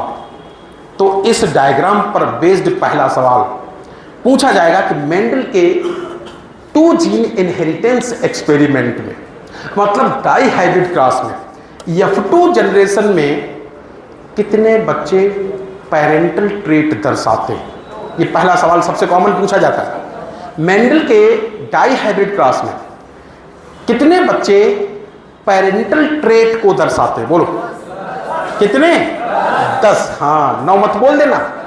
अगर इसको थोड़ी देर के लिए फादर मान लें तो ऐसा लगता है ये 9 बच्चे पापा का लक्षण दर्शा रहे हैं और ये एक बच्चा मम्मी का, और मम्मी पापा को पेरेंट कहते हैं। तो 16 में से 10 बच्चे पेरेंटल ट्रेट दर्शाते हैं। कितने बच्चे नया कॉम्बिनेशन दर्शाते हैं? नहीं मम्मी में है ना पापा में। किसमें? 6 बच्चे ये न्यू कॉम्बिनेशन दर्शाते। इनका दिमाग घूम गया कि हमने अच्छा खासा कॉन्सेप्ट सोचा था कि characters are controlled by discrete unit present in pair in case of dissimilar condition, और साथ में ड्यूरिंग गैमीट फॉर्मेशन सेग्रीगेट ना। तो फिर ये नए कॉम्बिनेशन कहां से आ गए? बताइए। मैथ्स के स्टूडेंट थे, मैथ्स वालों का दिमाग बहुत तेज चलता है।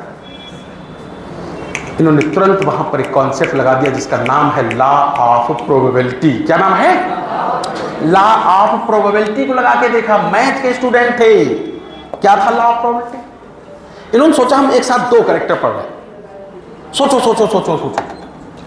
इन्होंने सोचा एक साथ 2 कैरेक्टर पढ़ रहे हैं। सोचो यहां पर सिर्फ राउंडनेस का अध्ययन करते, F1 में ऑल राउंडेड आते, F2 में ये भी राउंड आता है, ये भी राउंड आता है, ये भी राउंड आता है, ये भी रिंकल्ड आता। हमने कहा था मेंडल का मोनो हाइब्रिड एकदम आंखों में बसा, पहला राउंड आता, दूसरा तीसरा राउंड आता, चौथा। इन्होंने सोचा अगर हम केवल कलर की बात करते, अगर हम केवल कलर पढ़ते तो ऐसा लगता कि इसमें कलर आता, मान लो इसमें कलर नहीं आता, F1 में सब में कलर आता, F3 में कलर बिना कलर के। सोचो ऐसे तो होता, अगर कलर अलग पढ़ते शेप अलग पढ़ते, एक बार में एक कैरेक्टर पढ़ते तो ये क्या अनुपात दर्शाता है F2 जनरेशन में 3:1। सिर्फ कलर सीड कलर सिर्फ पढ़ते तो F2 जनरेशन में क्या अनुपात आता है 3:1। यहाँ तक कोई शक है किसी? बहुत ही गजब की बात है। केवल सीड की शेप पढ़ते F2 जनरेशन में क्या अनुपात आता है 3:1। अरे भाई चाहे टालनेस पढ़ो, हाइट पढ़ो, चाहे शेप पढ़ो, क्या फर्क पड़ जाता है? फिर ये बीच में 6 नए कॉम्बिनेशन कहाँ से आ गए? ये थे मैथ के स्टूडेंट, लगा दिया उन्होंने लॉ ऑफ प्रोबेबिलिटी। क्या होता है लॉ ऑफ प्रोबेबिलिटी? कि chance of 2 or more independent events occurring together is the गुणनफल of chance of their separate occurring, is the product of chance of their separate occurring। हमें भी नहीं आता था पहले, जिस दिन से परिभाषा रख ली उस दिन से लॉ ऑफ प्रोबेबिलिटी समझ गए। इन्होंने ये कहा था, इसको गौर से देखो, इन्होंने कहा कि chance of 2 or more independent events occurring together, ये 2 इंडिपेंडेंट इवेंट्स एक साथ आ जाए, ये निर्भर करता है उनके गुणनफल के बराबर। देखना कैसे। इन्होंने कहा कि मान लो उधर सीड की शेप ये वाली डोमिनेंट है, डोमिनेंट 1, और हम चाहते हैं इधर सीड कलर डोमिनेंट है। ये दोनों लक्षण एक साथ आ जाए, एक लक्षण का डोमिनेंट और दूसरी लक्षण का डोमिनेंट एक साथ आ जाए, ये आने का कितना चांस है? बोले इनके सेपरेट अकरिंग का जो गुणनफल होता उतना चांस है। जैसे ये राउंडेड होना 3/4 चांस था, कलर्ड सीड होना 3/4 चांस था, दोनों को गुणा कर दो तो कितना आ जाएगा? 3 × 9, 4 × 16। बोले सही तो है, पहले 9 बच्चे दर्शाते तो हैं दोनों लक्षण। बोले एक का डोमिनेंट आए मतलब डोमिनेंट ऑफ 1, दूसरे का रिसेसिव आए रिसेसिव ऑफ 2, इनका कितना चांस है? देयर सेपरेट अकरिंग कितना चांस था? एक का डोमिनेंट आने का चांस था 3/4 और किसी का रिसेसिव आने का चांस है 1/4। ये वाला बनने का चांस कितना? 1/4। गुणा कितना आएगा? 1 × 3 3 और 1 4 × 16। बोले हाँ, अर्थात सीड की शेप के साथ साथ कलर ना आए, ये बिल्कुल सही है। कुछ गड़बड़ हो गया? हाँ सही है। कितना चांस है? 3/4। कोई समझ पाया? तो इस तरह से ये बिल्कुल निष्कर्ष पे पहुंच गए थे कि होता क्या है। इन्होंने तब एक नतीजा पहुंचाया, इसको एक्सपेरिमेंटली समझाया, हम फटाफट समझा दे रहे, इसको समझाने में बहुत टाइम लग जाएगा। इन्होंने कहा कि ऐसा रहता होगा, गौर से समझना, ये कोई प्लांट है, ये इसकी बॉडी सेल है, हम समझाएं देखें ऐसे समझ पाओगे कि नहीं समझ पाओगे।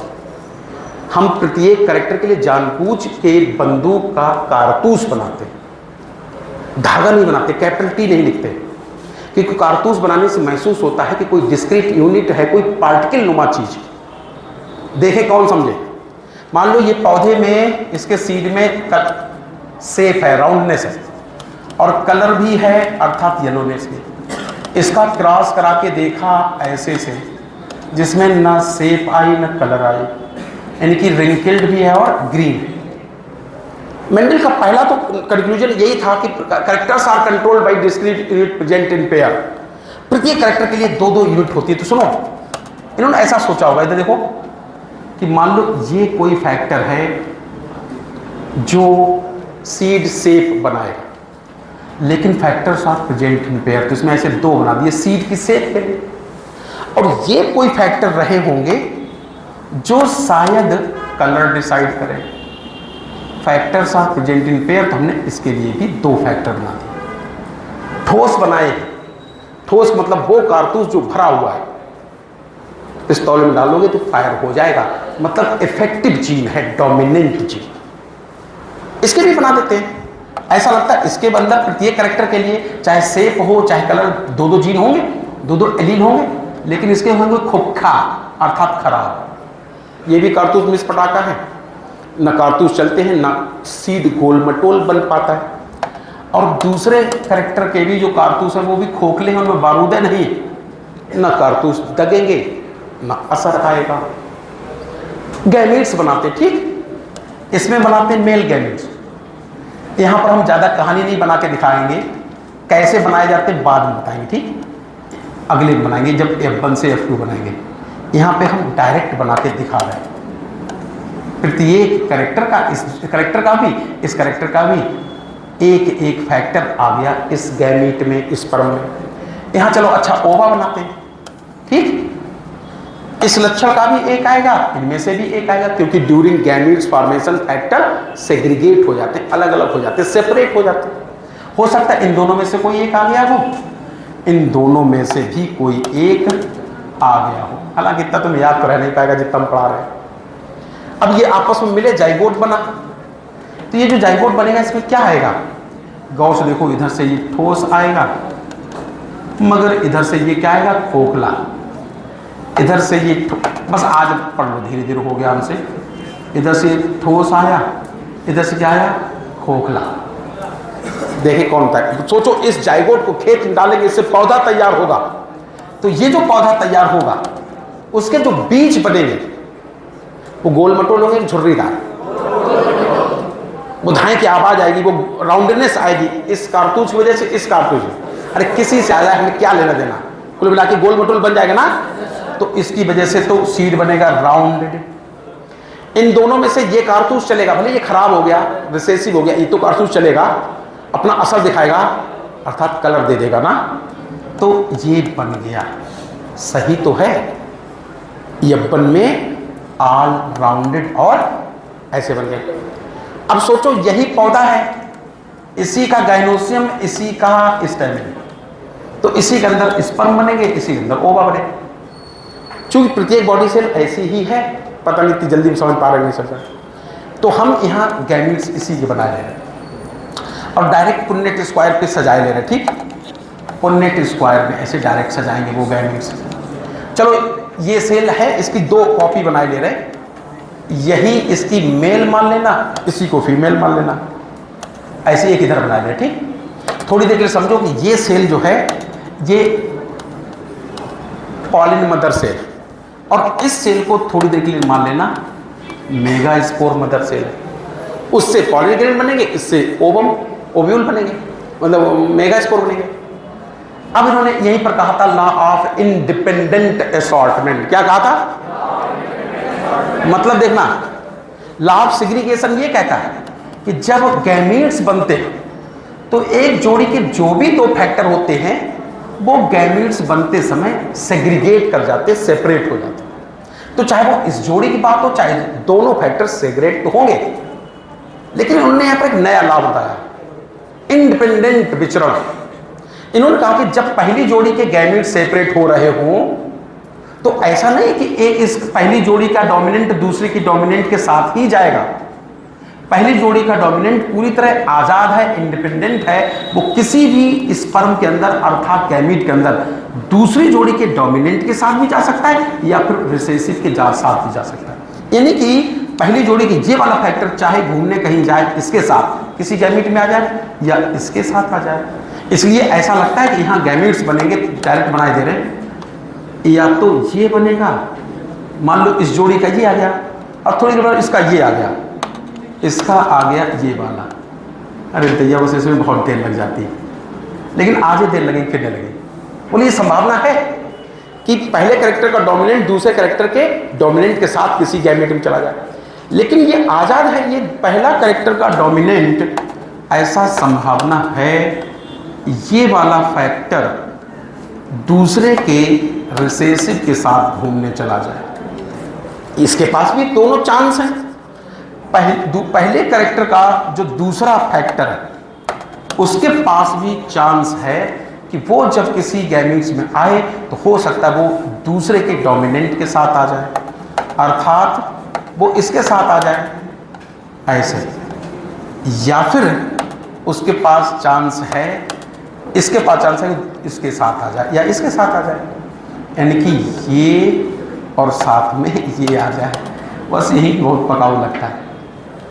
तो यहां पर देखने को मिलता है क्या, इंडिपेंडेंट असॉर्टमेंट, इंडिपेंडेंट असॉर्टमेंट। अभी भी नहीं समझ पाए, क्या समझ पाए?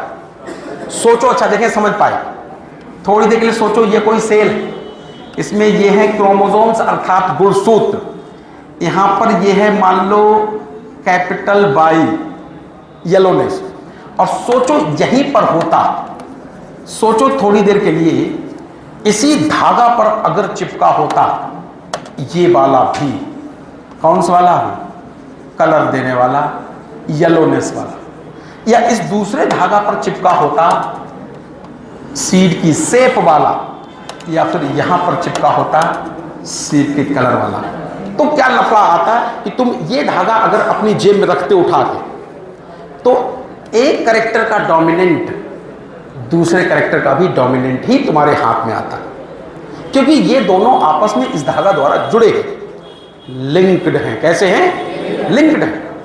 तो नतीजा, जब भी तुम एक कैरेक्टर का डोमिनेंट उठाओगे मजबूरन दूसरे कैरेक्टर का भी डोमिनेंट ही तुम्हारे हाथ आएगा। इसी तरह इसको उठाओगे तो मजबूरन उसके साथ ये वाला जुड़ा है, ये वाला भी तुम्हारे साथ आ जाएगा। एक का रिसेसिव दूसरे का रिसेसिव सदा साथ आएगा। लेकिन यहां क्या होता था, इन्होंने क्या कहा कि एक का डोमिनेंट, क्योंकि इन्होंने जो कैरेक्टर ये एक्सपेरिमेंट करते थे, बाई चांस की बात थी, वो कैरेक्टर कभी आपस में जुड़े नहीं होते थे, उन कैरेक्टर के जीन आपस में जुड़े नहीं थे, इसलिए ये कह लेते थे कि एक कैरेक्टर का डोमिनेंट पूरी तरह स्वतंत्र है, आजाद है, वो जब गैमीट के अंदर आए तो वो दूसरे के डोमिनेंट के साथ भी आ सकता है, दूसरे के रिसेसिव के साथ आ सकता है। इसी तरह पहले कैरेक्टर के रिसेसिव जो फैक्टर वो भी आजाद है, इंडिपेंडेंट है, वो जब किसी गैमीट में आए तो दूसरे के डोमिनेंट के साथ भी आ सकता है, दूसरे के रिसेसिव के साथ भी आ सकता है। अब हम इसको पूरा नहीं करेंगे, कर देंगे, पूरा करना पड़ेगा, पागल हो जाएंगे, बस यही पे हमें टेंशन होती है, बहुत देर लगती है, ठीक है ना। तो तुम्हें हम बताएं ऐसी जल्दी जल्दी, तो तुम हाँ बस बताएंगे नहीं, कुछ भी अब नहीं बताएंगे, देखें कौन बताएगा। लेकिन इसको बताएंगे तो पढ़ाएंगे क्या, जरा एक बात को समझना, बस थोड़ी बेटा। तो चूंकि प्लान तो वही है, तो जो मेल गैमीट बनेंगे बिल्कुल वैसे ही हूबहू फीमेल गैमीट बनेंगे। इसलिए थोड़ी देर के लिए महसूस करो कि अगर हमने इधर मेल गैमीट सजाए हैं तो यही उतार के इधर लिखे ले रहे हैं, अर्थात फीमेल गैमीट भी उठाए ले रहे। ठीक, कॉपी कर लिया, पेस्ट कर लिया, कुछ तो जल्दी हो जाए। यही वाले उठा लाए इधर, कॉपी कर लिया और पेस्ट कर लिया, देखते हैं कुछ तो जल्दी हो जाए। और यही वाले उठा लाए यहाँ, कॉपी और पेस्ट। चलो देखें कौन बताएगा, यहाँ थोड़ा नीचे रख ले ताकि जगह मिल जाए, देखें कौन बताएगा। इसके लिए हमने पूरी जगह ले ली, ऐसे लाइनें खींच ली, ये अलग हो गया, ये अलग हो गया, ये अलग हो गया, इधर भी अगर लाइनें खींच ली, क्या कहते हैं इसको, पुन्नेट स्क्वायर। तो देखें कौन बताएगा, इस जाइगोट में बताओ क्या आएगा, क्या आएगा। पहले कैरेक्टर का इधर क्या आएगा, डोमिनेंट, तो इधर से भी क्या है, डोमिनेंट। दूसरे कैरेक्टर का भी इधर से क्या आएगा, ये वाला डोमिनेंट, और इधर से आया डोमिनेंट। तो इस जाइगोट से जो संतान बनेगी उसके बीच में शेप आएगी कि नहीं आएगी, चाहे इसकी वजह से आ जाए चाहे इसकी वजह से आ जाए, दोनों कारतूस भरे, जो कारतूस चलाओगे इफेक्ट आ जाएगा।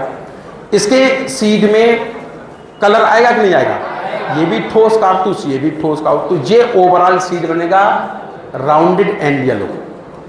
ऐसे ही करके तुम सब समझ जाओगे, बना के दिखाएंगे ना दिखाएं, ना दिखाएं ना, बहुत देर लगेगी। अच्छा ये आखिरी बता दो ये कैसा बनेगा, इधर से आया, इधर से आया ये, तो इधर से हम उठा लाए ये वाला, ठीक है, इधर से उठा लाए मान लो ये वाला, ठीक है, इधर से उठा लाए। अरे मरा पड़ा, जितनी जल्दी करने की सोच रहे हैं, अरे इधर से उठा लाए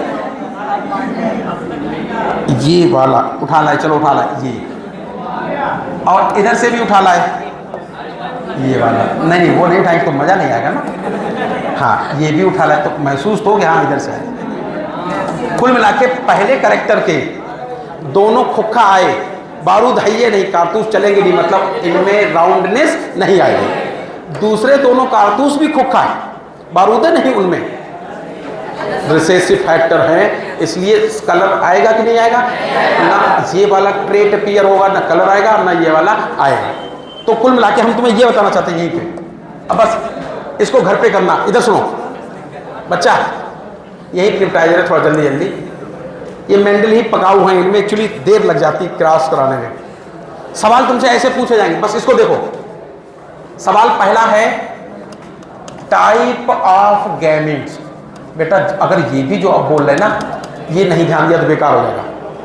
बताओ F1 से F2 बनाते समय कितने प्रकार के गैमेट्स बनते हैं? एक प्रकार ये है, दूसरा प्रकार ये है, तीसरा प्रकार ये है, चौथा प्रकार ये। कितने प्रकार के बने? 4। सुनते रहना सुनते रहना। अच्छा, टोटल बच्चे कितने बने? चाहे कह दें टोटल कॉम्बिनेशन कितने हैं, चाहे टोटल जाइगोट कितने 16। अच्छा, टोटल फिजिकली टाइप कितना है? फिनोटाइप कितना है? बोलो। फिनोटाइप इस वाले क्रॉस में उतना मजा नहीं आता है, इसमें तो जीन से एक्चुअली दिखाई देते हैं जितने उस वाले क्रॉस में जो मेंडल सचमुच में खेत में कराते थे। जब वो सचमुच में खेत में क्रॉस कराते थे तो उन्हें ये दिखाई देता था, भाई बीज तो आंखों से दिखाई देंगे ना। तब वो देखते थे कि यार 16 में से 4 आ रहे हैं जिनमें दोनों ट्रेट है, राउंडनेस भी है, कलर भी है। 16 में से 3 आ रहे हैं जिसमें कलर है, राउंडनेस नहीं है। 16 में से 3 आ रहे हैं जिसमें राउंडनेस है, कलर नहीं है। 16 में से 1 है जिसमें ना राउंडनेस है ना कलर है। तो सीड के रंगरूप है 4, 1 2 3 4। तो हम तुमसे बोले कि फिनोटाइप क्या है, तो तुम कहोगे 4। कितना है? 4। अच्छा ये बताना उनमें अनुपात क्या था? अभी बोला था अनुपात क्या था हैं? अब तो फिनोटिपिक रेशियो जब पूछा जाए तो कहोगे 9 बने थे 16 में से, 3 बने से 16 में से, 3 बने से 16 में से, 1 बना था 16 में से। ये सब बराबर है तो हटा भी सकते हो। कितना आएगा? 933। अच्छा तो देखिए कौन बताएगा इनका ये जीन का टाइप बताओ। तो बेटा जीन का टाइप मतलब जीनोटाइप। चूंकि पूरा हम लोगों ने क्रॉस नहीं किया इसलिए अभी नहीं बताएंगे। जीनोटिपिक रेशियो बहुत लंबा आएगा, पागल हो जाओ, छोड़ो। टेस्ट क्रॉस रेशियो बताओ, टेस्ट क्रॉस रेशियो। तो हम तुम्हें ये बताना चाहते हैं, शांत रहो बात देखो, हम बात सुनो। तुम्हें दिखाना हम यहां पर ये चाहते हैं कि हम तुमसे कहते कि तुम सिर्फ मोनोहाइब्रिड की सारी वैल्यू याद करो, इसके बाद तुम्हें कुछ भी याद करने की जरूरत नहीं है। जैसे ध्यान करो, मोनोहाइब्रिड में टाइप ऑफ गैमीट्स कितने बनते थे? टाइप ऑफ गैमीट्स बनते थे 2। एक कुछ बनते थे कैपिटल टी वाले, कुछ वाले स्मॉल। अब कोई पूछे डाई हाइब्रिड में कितने बनेंगे, तो डाई माने 2 होता है तो पावर n कर दो। डाई हाइब्रिड में पूछे तो 2 पे पावर 2 कर दो। ट्राई हाइब्रिड में पूछे तो 3 कर दो। टेट्रा में पूछे तो 4 कर दो। पेंटा में पूछे तो 5 कर दो। चलो मान लो हमने यहाँ डाई हाइब्रिड में पूछा है तो 2 पे मोनो हाइब्रिड में 2 बनते तो हमें याद रहेगा, पावर कर दिया 2 तो 2 दूनी 4। हाँ 4 बन रहे, इसका आंसर सही है। अगर कोई ये कहे कि टोटल नंबर ऑफ जाइगोट बताओ डाई हाइब्रिड क्रॉस में कितने बनेंगे? मोनो हाइब्रिड क्रॉस बनाते समय कितने बॉक्स बनाते थे? 4। डाई हाइब्रिड में पूछा जाए तो पावर n की जगह पर कितना लिख देंगे? 2। 4 गुणे 4 बराबर कितना हो गया? 16। तो 16 बच्चे बनने चाहिए, 16 जाइगोट बनना चाहिए। कोई कहे नहीं मोनो हाइब्रिड क्रॉस में ये बता दो कि टोटल फिनोटाइप कितने बने थे? तो मोनो हाइब्रिड क्रॉस में फिनोटाइप बने थे 2, या तो टाल या तो डॉल। डाई हाइब्रिड में कितने बनेंगे?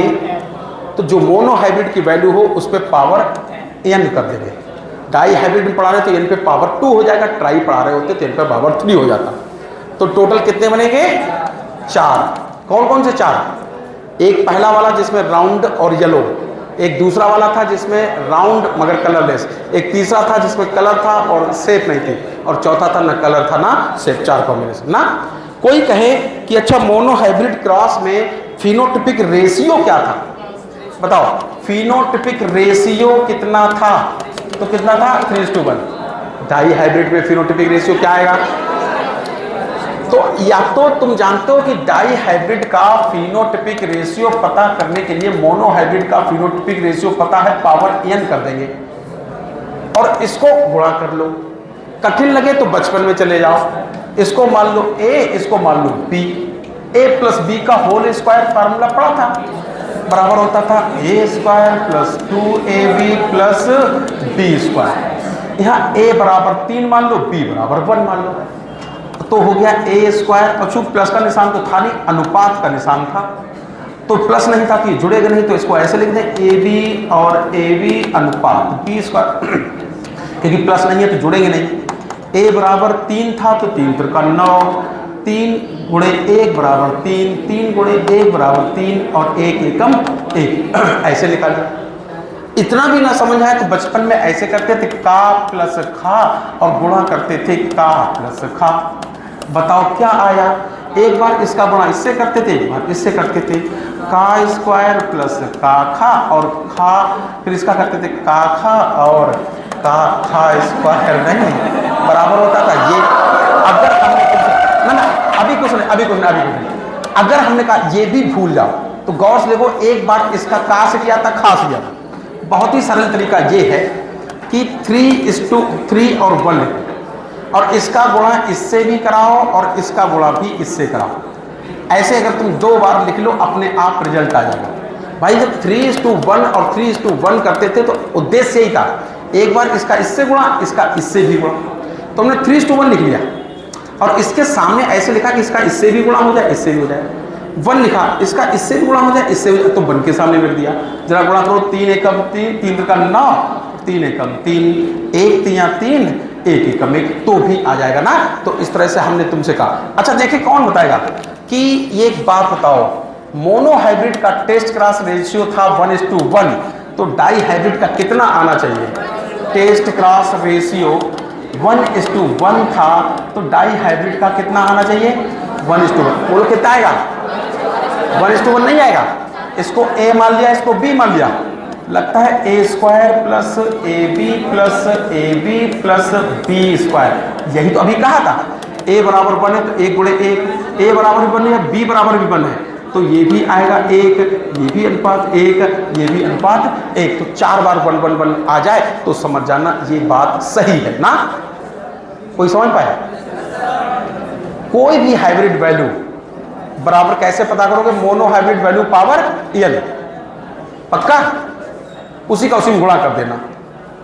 लेकिन हम तो बताएं लफड़ा ये आता है, ये इसको गौर से अगर तुमने देखा हो तो इसमें क्या होता है, इधर से देखो, इसमें ये था कि मान लो ये राउंडनेस और येलो वाला सीड था, और ये मतलब हमारा कहने का मतलब ये था कि ये हमारा ही हमसे क्रॉस था, उसी से गुणा था। जैसे a प्लस b का गुणा था a प्लस b से, इसलिए जल्दबाजी में लिख देते थे a प्लस b का होल स्क्वायर, और इसलिए क्विकली आंसर आ जाता था। दिक्कत तब हो जाएगी जब सवाल ये पूछा जाए a प्लस b का गुणा करो a प्लस b से।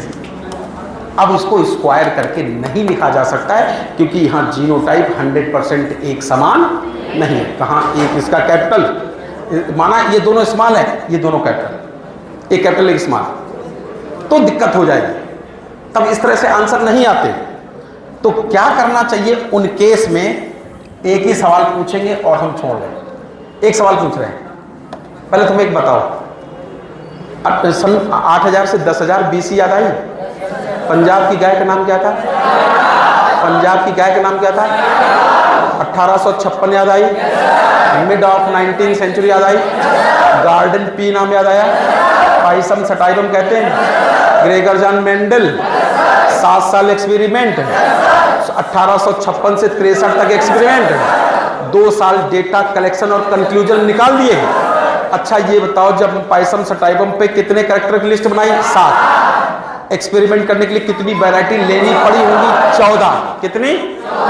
ये कितने चरण में एक्सपेरिमेंट करते थे? 4। सबसे पहले F1 पैदा करते थे, फिर F2 जनरेशन पैदा करते थे, फिर F3 करते थे, F4 भी करते थे, और बाद में टेस्ट क्रॉस करते थे। क्या करते थे?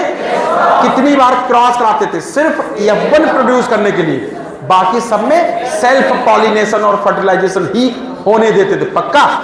F1 में क्या आता था? Only 1 parental trait. F2 में क्या आता था? सेकेंड पैरेंटल ट्रेट भी। फिर से बता रहा हूं, टेस्ट क्लास द्वारा जीनोटाइप पता करने की जरूरत ही नहीं है, परीक्षण करने की जरूरत ही नहीं। किसकी? रिसेसिव वाले की। किसकी? ड्वार्फ हमेशा कब आएगा? Small T. लेकिन जो डोमिनेंट ट्रेट होता है उसका परीक्षण किया जाता है। इस परीक्षण कराने के लिए क्रॉस किससे कराओगे? अननोन जीनोटाइप वाले, नॉन जीनो, इसलिए ड्वार्फ वाले से कराते थे ना। अगर 50-50 आंसर आता है तो समझ जाते थे कि वो पौधा गड़बड़ है, हेटेरोजाइगस की वजह से डोमिनेंट था। थोड़ा स्पीड है क्योंकि कुछ रिवीजन की भी लिहाज रखना चाहते हैं और कुछ पढ़ाना भी चाहते हैं। अच्छा ये बताओ, क्या इन्होंने डाई हाइब्रिड क्रॉस भी कराया था? F1 में ओनली 1 पैरेंटल ट्रेट हुआ था। F2 में कुछ कॉम्बिनेशन भी आए थे, 9-3-3-1 का रेशियो आया था। ऐसा क्यों हो रहा था? क्या इन्होंने लॉ ऑफ प्रोबेबिलिटी लागू किया था? और एक तीसरा नियम कानून दिया था, इंडिपेंडेंट असॉर्टमेंट कहते हैं। इन्होंने कहा था पहली जोड़ी के फैक्टर्स का दूसरी जोड़ी से कोई लेना देना नहीं होता है। पहली जोड़ी का फैक्टर कहीं भी जा सकते हैं, दूसरी जोड़ी के भी पूरी तरह आजाद हैं, कोई किसी के साथ घूमने जा सकता है। कोई समझ पाया? ऐसे सोचो कि हम हैं और सलमान खान है, ठीक? हम हैं और साथ में राखी सावंत है, सलमान खान है, साथ में कैटरीना कैफ है। औकात के साथ शादी नहीं हुई है, बस ऐसे ही है। बात को समझो, हमारा सलमान खान से कोई लेना देना नहीं, हमारा कैटरीना कैफ से कोई लेना नहीं, राखी सावंत, 4 लोग हैं बस। तो यह संभव है कि पार्क में कभी हम और राखी सावंत देख पकड़े जाए, कभी हम और कैटरीना कैफ पकड़े जाए, कभी हम और सलमान खान पकड़े जाए। भाई सब लोग आजाद है, कोई किसी के साथ कहता है भाई आओ थोड़ा मन परेशान है, हम लोग सुख दुख की बातें कर लेते हैं। हमारा उनसे कोई रिश्ता नहीं, ऐसे ही बता रहे। थोड़ी देर पहले सुन लो, मान लो कहीं ऐसा हो जाए कि हमारी शादी हो जाए हमारी पत्नी से। मतलब तुम्हें हिंदू धर्म में तो तपा की इतना मजबूत, इतनी मजबूत जोड़ कर दिया जाता है कि अगले 7 जन्म में टूटे नहीं टूटता है। मजबूत जोड़, भयानक लिंकेज। और सुनो, और मान लो उधर शाहरुख खान की भी शादी हो गई गौरी खान से। अब जरा सोचो, हम जब भी किसी पार्क में पकड़े जाएंगे तो कैटरीना कैफ के साथ कि अपनी पत्नी के साथ? अपनी पत्नी के साथ। शाहरुख खान जब भी पार्क में पकड़े जाएंगे गंगवार सर के साथ कि अपनी पत्नी के साथ? हम यही कहना चाहते हैं कि जब हम अनमैरिड थे, शाहरुख खान अनमैरिड थे, हमारी पत्नी अनमैरिड थी, उनकी पत्नी अनमैरिड थी, तो कोई किसी के साथ विचरण कर सकता था। भाई जब बच्चे शादीशुदा नहीं होते तो पता नहीं किस लड़के की शादी कहाँ हो जाए। अभी सब आजाद है, लेकिन जब हम रिश्ता जुड़ जाता है, लिंक हो जाते हैं, तो फिर गारंटी हो जाता है कि हम जहां भी जाएंगे पत्नी के साथ जाएंगे, वो जहां भी जाएंगे अपनी पत्नी के साथ जाएंगे। तो हम कहना चाहते हैं, इसका नाम था इंडिपेंडेंट असॉर्टमेंट, स्वतंत्र विचरण करने का नियम। कोई समझ पाया? इसलिए कॉम्बिनेशन आ जाते थे कि एक का डोमिनेंट दूसरे का रिसेसिव, इसलिए आ जाता था कि उन जब गैमेट्स बनते थे तो उनके फैक्टर इंडिपेंडेंट असॉर्टमेंट दर्शाते थे। याद आया? तो गजब सवाल ये पूछा जाएगा कि इंडिपेंडेंट असॉर्टमेंट का दुश्मन कौन है? लिंकेज। इंडिपेंडेंट असॉर्टमेंट नहीं हो पाएगा अगर हमारी शादी पत्नी के साथ लिंक बना दिया जाए। पक्का?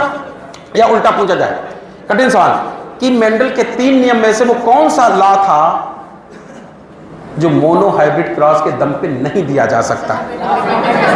Law of independent assortment. उसको समझाने के लिए कम से कम डाई हाइब्रिड क्रॉस होना चाहिए, वरना ट्राई हाइब्रिड और टेट्रा हाइब्रिड सब पे समझा सकते हो, लेकिन मोनो हाइब्रिड नहीं समझा सकते। सोचो, इस मंगल ग्रह पर सिर्फ हम है, हमारी पत्नी। मंगल ग्रह पर सिर्फ हम, हमारी पत्नी। गंगवार सर जब भी कहीं पकड़े जाएंगे तो पत्नी के साथ ही पकड़े जाएंगे। तुम ये नहीं कहो गंगवार सर आजाद है, जब देखो तब इधर उधर पतंगे लूटते रहते। नहीं, ऐसे नहीं कह सकते हो। बोलो ना, नहीं समझ पाए? तो इंडिपेंडेंट असॉर्टमेंट समझाने के लिए मिनिमम डाई हाइब्रिड क्रॉस होना चाहिए। पता, मेंडल ने इस तरह से नियम कानून बनाए, सारी बातें सच्ची नहीं थी, क्योंकि सबसे पहले साइंटिफिक बेसिस पर इनहेरिटेंस समझाया था, इसलिए इज्जत तो दी गई, फादर का दर्जा दिया गया, लेकिन इनकी सारी बातें सच्ची नहीं थी। एक वैज्ञानिक थे कार्ल कोरेंस, नाम पढ़ने की आवश्यकता नहीं, उन्होंने सब कुछ ऐसे ही करके देखा। उन्होंने क्या किया, एक डार्क फ्लावर का प्लांट लिया। किसका लिया? डार्क फ्लावर कह दो या दूसरा नाम बताओ, स्नैपड्रैगन कहते क्या, एंटीराइनम मैजिस कहते क्या। इन्होंने क्या किया, इस पौधे के एक लाल फूल वाला पौधा लिया और सोचा एक ऐसा डार्क फ्लावर ले लें जिसका फूल में कलर नहीं था, अर्थात सफेद फूल था। मेंडल की तरह इन्होंने भी इसके पॉलिग्रेनेट इस पे छिड़के, बीज बने, उनको जमीन पे डाला और पौधे उगे, दोबारा फूल लगे। तो इन्होंने क्या देखा कि जब F1 जनरेशन आई तो नियम ये कहता था कि सारे फूल होने चाहिए थे किसी एक पेरेंटल ट्रेट वाले। चलो माना ये रेड, ये कलरलेस, व्हाइट को कलरलेस कहा जाता है। तो मेंडल की तरह सब कुछ होता, F1 जनरेशन में ऑल रेड फ्लावर आना चाहिए।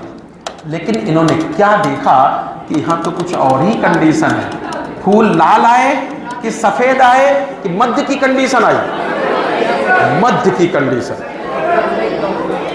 मध्य की कंडीशन, मध्य की कंडीशन। अगर तुम लाल में सफेद मिला दो तो पिंक बन जाता है। कैसा बन जाता है? अच्छा, जरा देखते हैं F2 पैदा करने जा रहे हैं, तुरंत डायरेक्ट ऐसे ही बनाए दे रहे, क्योंकि हमने कहा था कि F1 रटा होना चाहिए।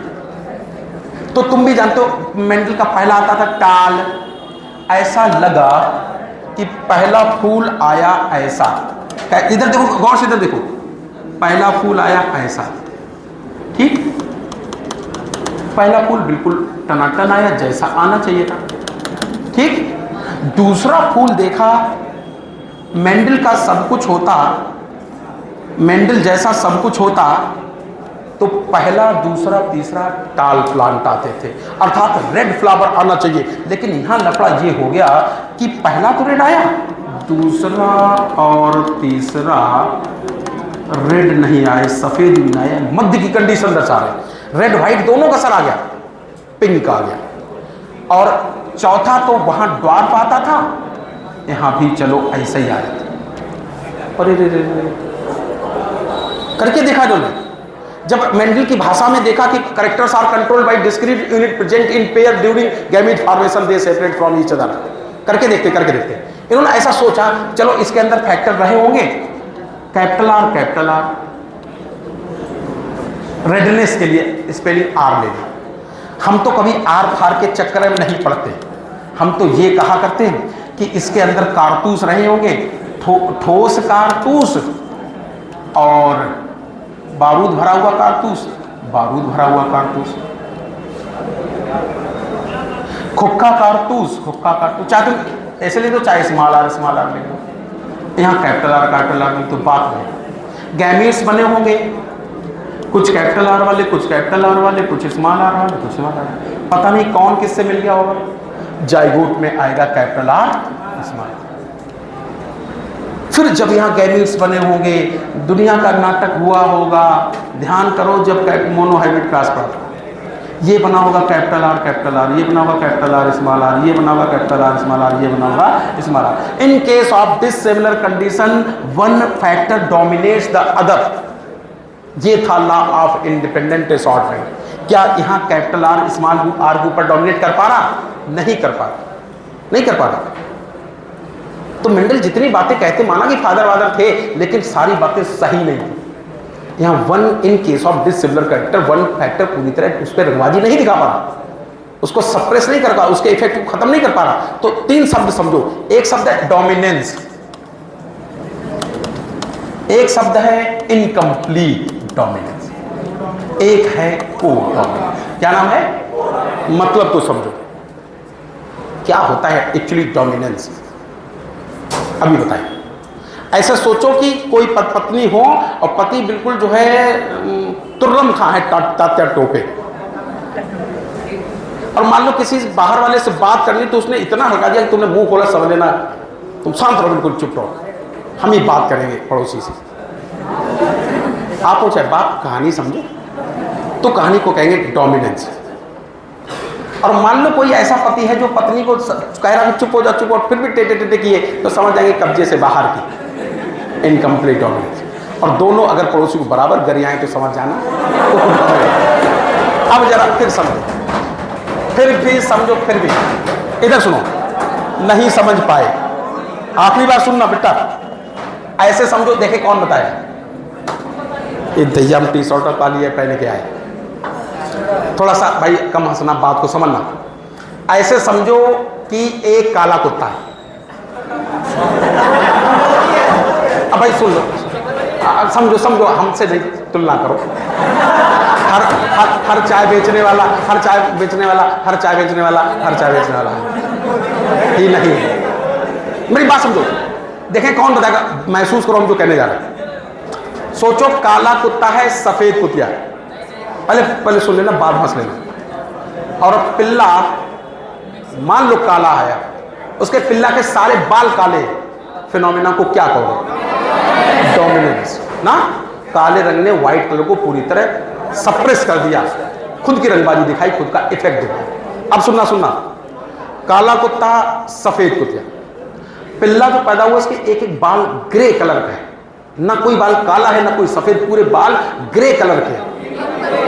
तो तुम कहोगे काले रंग ने सफेद रंग को पूरी तरह दबा नहीं पाया, सप्रेस नहीं पाया, काले रंग ने पूरी तरह डोमिनेंसी नहीं दिखा पाई। फिनोमिना का नाम इनकम्प्लीट डोमिनेंस। पक्का? एक केस समझना, काला कुत्ता है, सफेद कुतिया, पिल्ला पैदा हुआ, उसके बाल पैची हैं, कुछ बाल पूरी तरह काले, काले बालों का पैच, सफेद बालों का पैच, काले बालों का पैच, सफेद बालों का, तो क्या कहोगे? को माने साथ साथ, डोमिनेंस माने डोमिनेंस। जहां मम्मी पापा दोनों प्राणियों की बराबर रंगबाजी हो, बराबर डोमिनेंस हो, को डोमिनेंस कहलाएगा। जहां सिर्फ और सिर्फ पापा की ही चलती हो, डोमिनेंस कहलाएगा। जहां पापा रंगबाजी दिखाने की कोशिश करते हैं, अकेले में थपड़ाए जाते हो, इनकम्प्लीट डोमिनेंस कहलाएगा। क्या कहलाएगा? इनकम्प्लीट। अभी भी नहीं समझ पाए?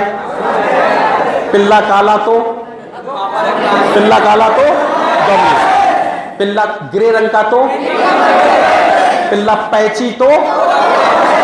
पक्का? तो सुनो, बात को सुनो। बेस्ट एग्जाम्पल कौन होता है? मिराविलिस जलापा, साथ साथ डार्क फ्लावर, दूसरा नाम snapdragon, scientific name antirrhinum major. पक्का? कठिन एग्जाम्पल दिखाएं बता के। मक्का, वो मटर, मटर मटर बहुत ही कठिन, देखना मटर में क्या देखा गया, ये वाला और सुन लो बस। वैज्ञानिक ने देखा कि एक मटर का पौधा है जिसमें ऐसे मटर के दाने बनते हैं। अच्छा, मटर को फोड़ो, अंदर आटा से निकलता है। सोच बताओ, आटा से निकलता वो क्या होगा? एंडोस्पर्म। क्यों? प्लांट अपना आवश्यकता से अधिक भोजन किस रूप में स्टोर करते हैं? स्टार्च, और एनिमल ग्लाइकोजन। तो सुनो, वैज्ञानिकों ने देखा कि एक मटर का ऐसा पौधा है जिसमें जो दाने हैं, भोजन के दाने हैं, स्टार्च ग्रैन्यूल्स हैं, काफी बड़े बड़े, बिग साइज के। तो स्टार्च ग्रेन साइज को रिप्रेजेंट करने वाले जो फैक्टर हैं, बिग की स्पेलिंग से मान लिया हमने कैपिटल बी, कैपिटल बी। और इसका समाज में कुछ ऐसे भी मटर के पौधे हैं जिनमें जो स्टार्च ग्रेन बनते बिल्कुल मरगिल्ला बनते हैं, बहुत ही छोटे छोटे। बिग साइज का उल्टा जब लिखा जाता तो स्मॉल लेटर से रिप्रेजेंट कर देते हैं। तो इसके अंदर दोनों फैक्टर मान लिए कौन से होंगे? स्मॉल भी, स्मॉल। पक्का? गैमीट्स बनेंगे, दोनों फैक्टर इधर भी अलग होंगे, इधर भी अलग होंगे। अब हम लोग बड़े हो गए, फैक्टर अलग करने के चक्कर में नहीं पड़े हुए, डायरेक्ट बता देंगे। ये इससे मिले कैपिटल बी, स्मॉल बी, ये इससे मिले कैपिटल बी, स्मॉल बी, ये इससे मिले कैपिटल बी, स्मॉल बी, ये इससे मिलता तो भी कैपिटल बी, स्मॉल बी। कुल मिला के इन जाइगोट को जब जमीन में डाला, पौधा उगा, मटर लगी, तो देखा कि मटर का जो बीज बना, मटर का जो बीज बना, मेंडल अगर की सच्चे, हर बात उनकी सच्ची होती, तो यहां 1 नंबर और 2 नंबर में से ये जो दाने हैं वो किसके जैसे होने चाहिए? 1 नंबर वाले कि 2 नंबर वाले? मेंडल ये कहते थे any one parental trait appear होता है F1 में, F1 में only one parental trait appear होता है। तो या तो ये होना चाहिए था, ये होना चाहिए था। लेकिन लफड़ा क्या देखा गया कि यार न तो ये कंडीशन ना ये कंडीशन, इनके मध्य की कंडीशन आ गई। कैसी कंडीशन आ गई? मध्य की कंडीशन आ गई। इसका मतलब बस बिल्कुल बेटा पास हो, इसका मतलब ये है तो लड़कियों गेट बंद होता है। अच्छा तो तुम गलत जगह रह रहे हो इसका मतलब। हम आज तक हॉस्टल में रात के 12 बजे से पहले कभी गए ही नहीं। अच्छा सुनो बेटा, तुरंत छोड़। तो यहाँ पर तुरंत आखिरी बात, अब जितनी देर यहाँ इंटरमीडिएट कंडीशन आ रही थी। फिर वही बात, जब F2 जनरेशन प्रोड्यूस कर रहे थे तो तुम भी जानते हो कि वही होगा मेंडल का। इसमें आएगा capital B, capital B, small T, capital T, capital T, small T, small T. कुछ आ रहा?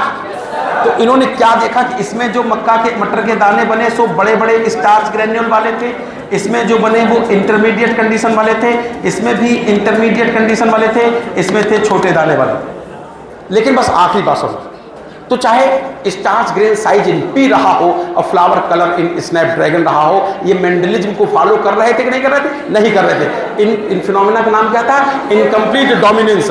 यहाँ फूलों के रंग का अर्थात फिनोटिपिक रेशियो क्या आएगा? एक रेड आया, 2 आए पिंक और 1 आया कलर। यहाँ जीनोटिपिक रेशियो क्या आएगा? RR 1 आएगा, कैपिटल R स्मॉल r 2 आएंगे। तो यहाँ तुम्हें नहीं लगता है कि जो फिनोटिपिक रेशियो है वही जीनोटिपिक रेशियो 1:2:1। लेकिन चलते चलते एक गौर से देखते रहना, बस आखिरी जो यहां पर लफड़ा ये है, यहां जो कैपिटल बी एलील है, गौर से देखो, यहां टनाटन गोल मटोल बीज और स्टार्च के दाने बड़े बड़े। यहां गोल मटोलनेस में कोई दिक्कत नहीं आई, राउंडनेस में कोई दिक्कत नहीं आई, सिर्फ स्टार्च ग्रेन मध्य की कंडीशन दर्शा रहे। तो जो ये कैपिटल बी एलील होता है, ये एक्चुअली एक साथ 2 कैरेक्टर को कंट्रोल करता है। ये सीड की शेप को भी कंट्रोल करता है, उसके लिए तो डोमिनेंस दर्शा रहा है। एक भी कैपिटल बी आ जाए तो राउंडनेस बन जाता है, लेकिन स्टार्च ग्रेन साइज के लिए ये इनकम्प्लीट डोमिनेंस दर्शाता है। क्या दर्शाता है? इनकम्प्लीट। समझ पाना? कल बताएंगे what is actually dominance. Dominant होता क्या है? देखो आप थोड़ा स्लो हो गया, लेकिन ये मेंडल है पका हुआ, लेकिन हम तुम्हें बता रहे जैसे जैसे आगे बढ़ेंगे उतना ही ज्यादा इंटरेस्टिंग और मजा आएगा। ठीक है ना?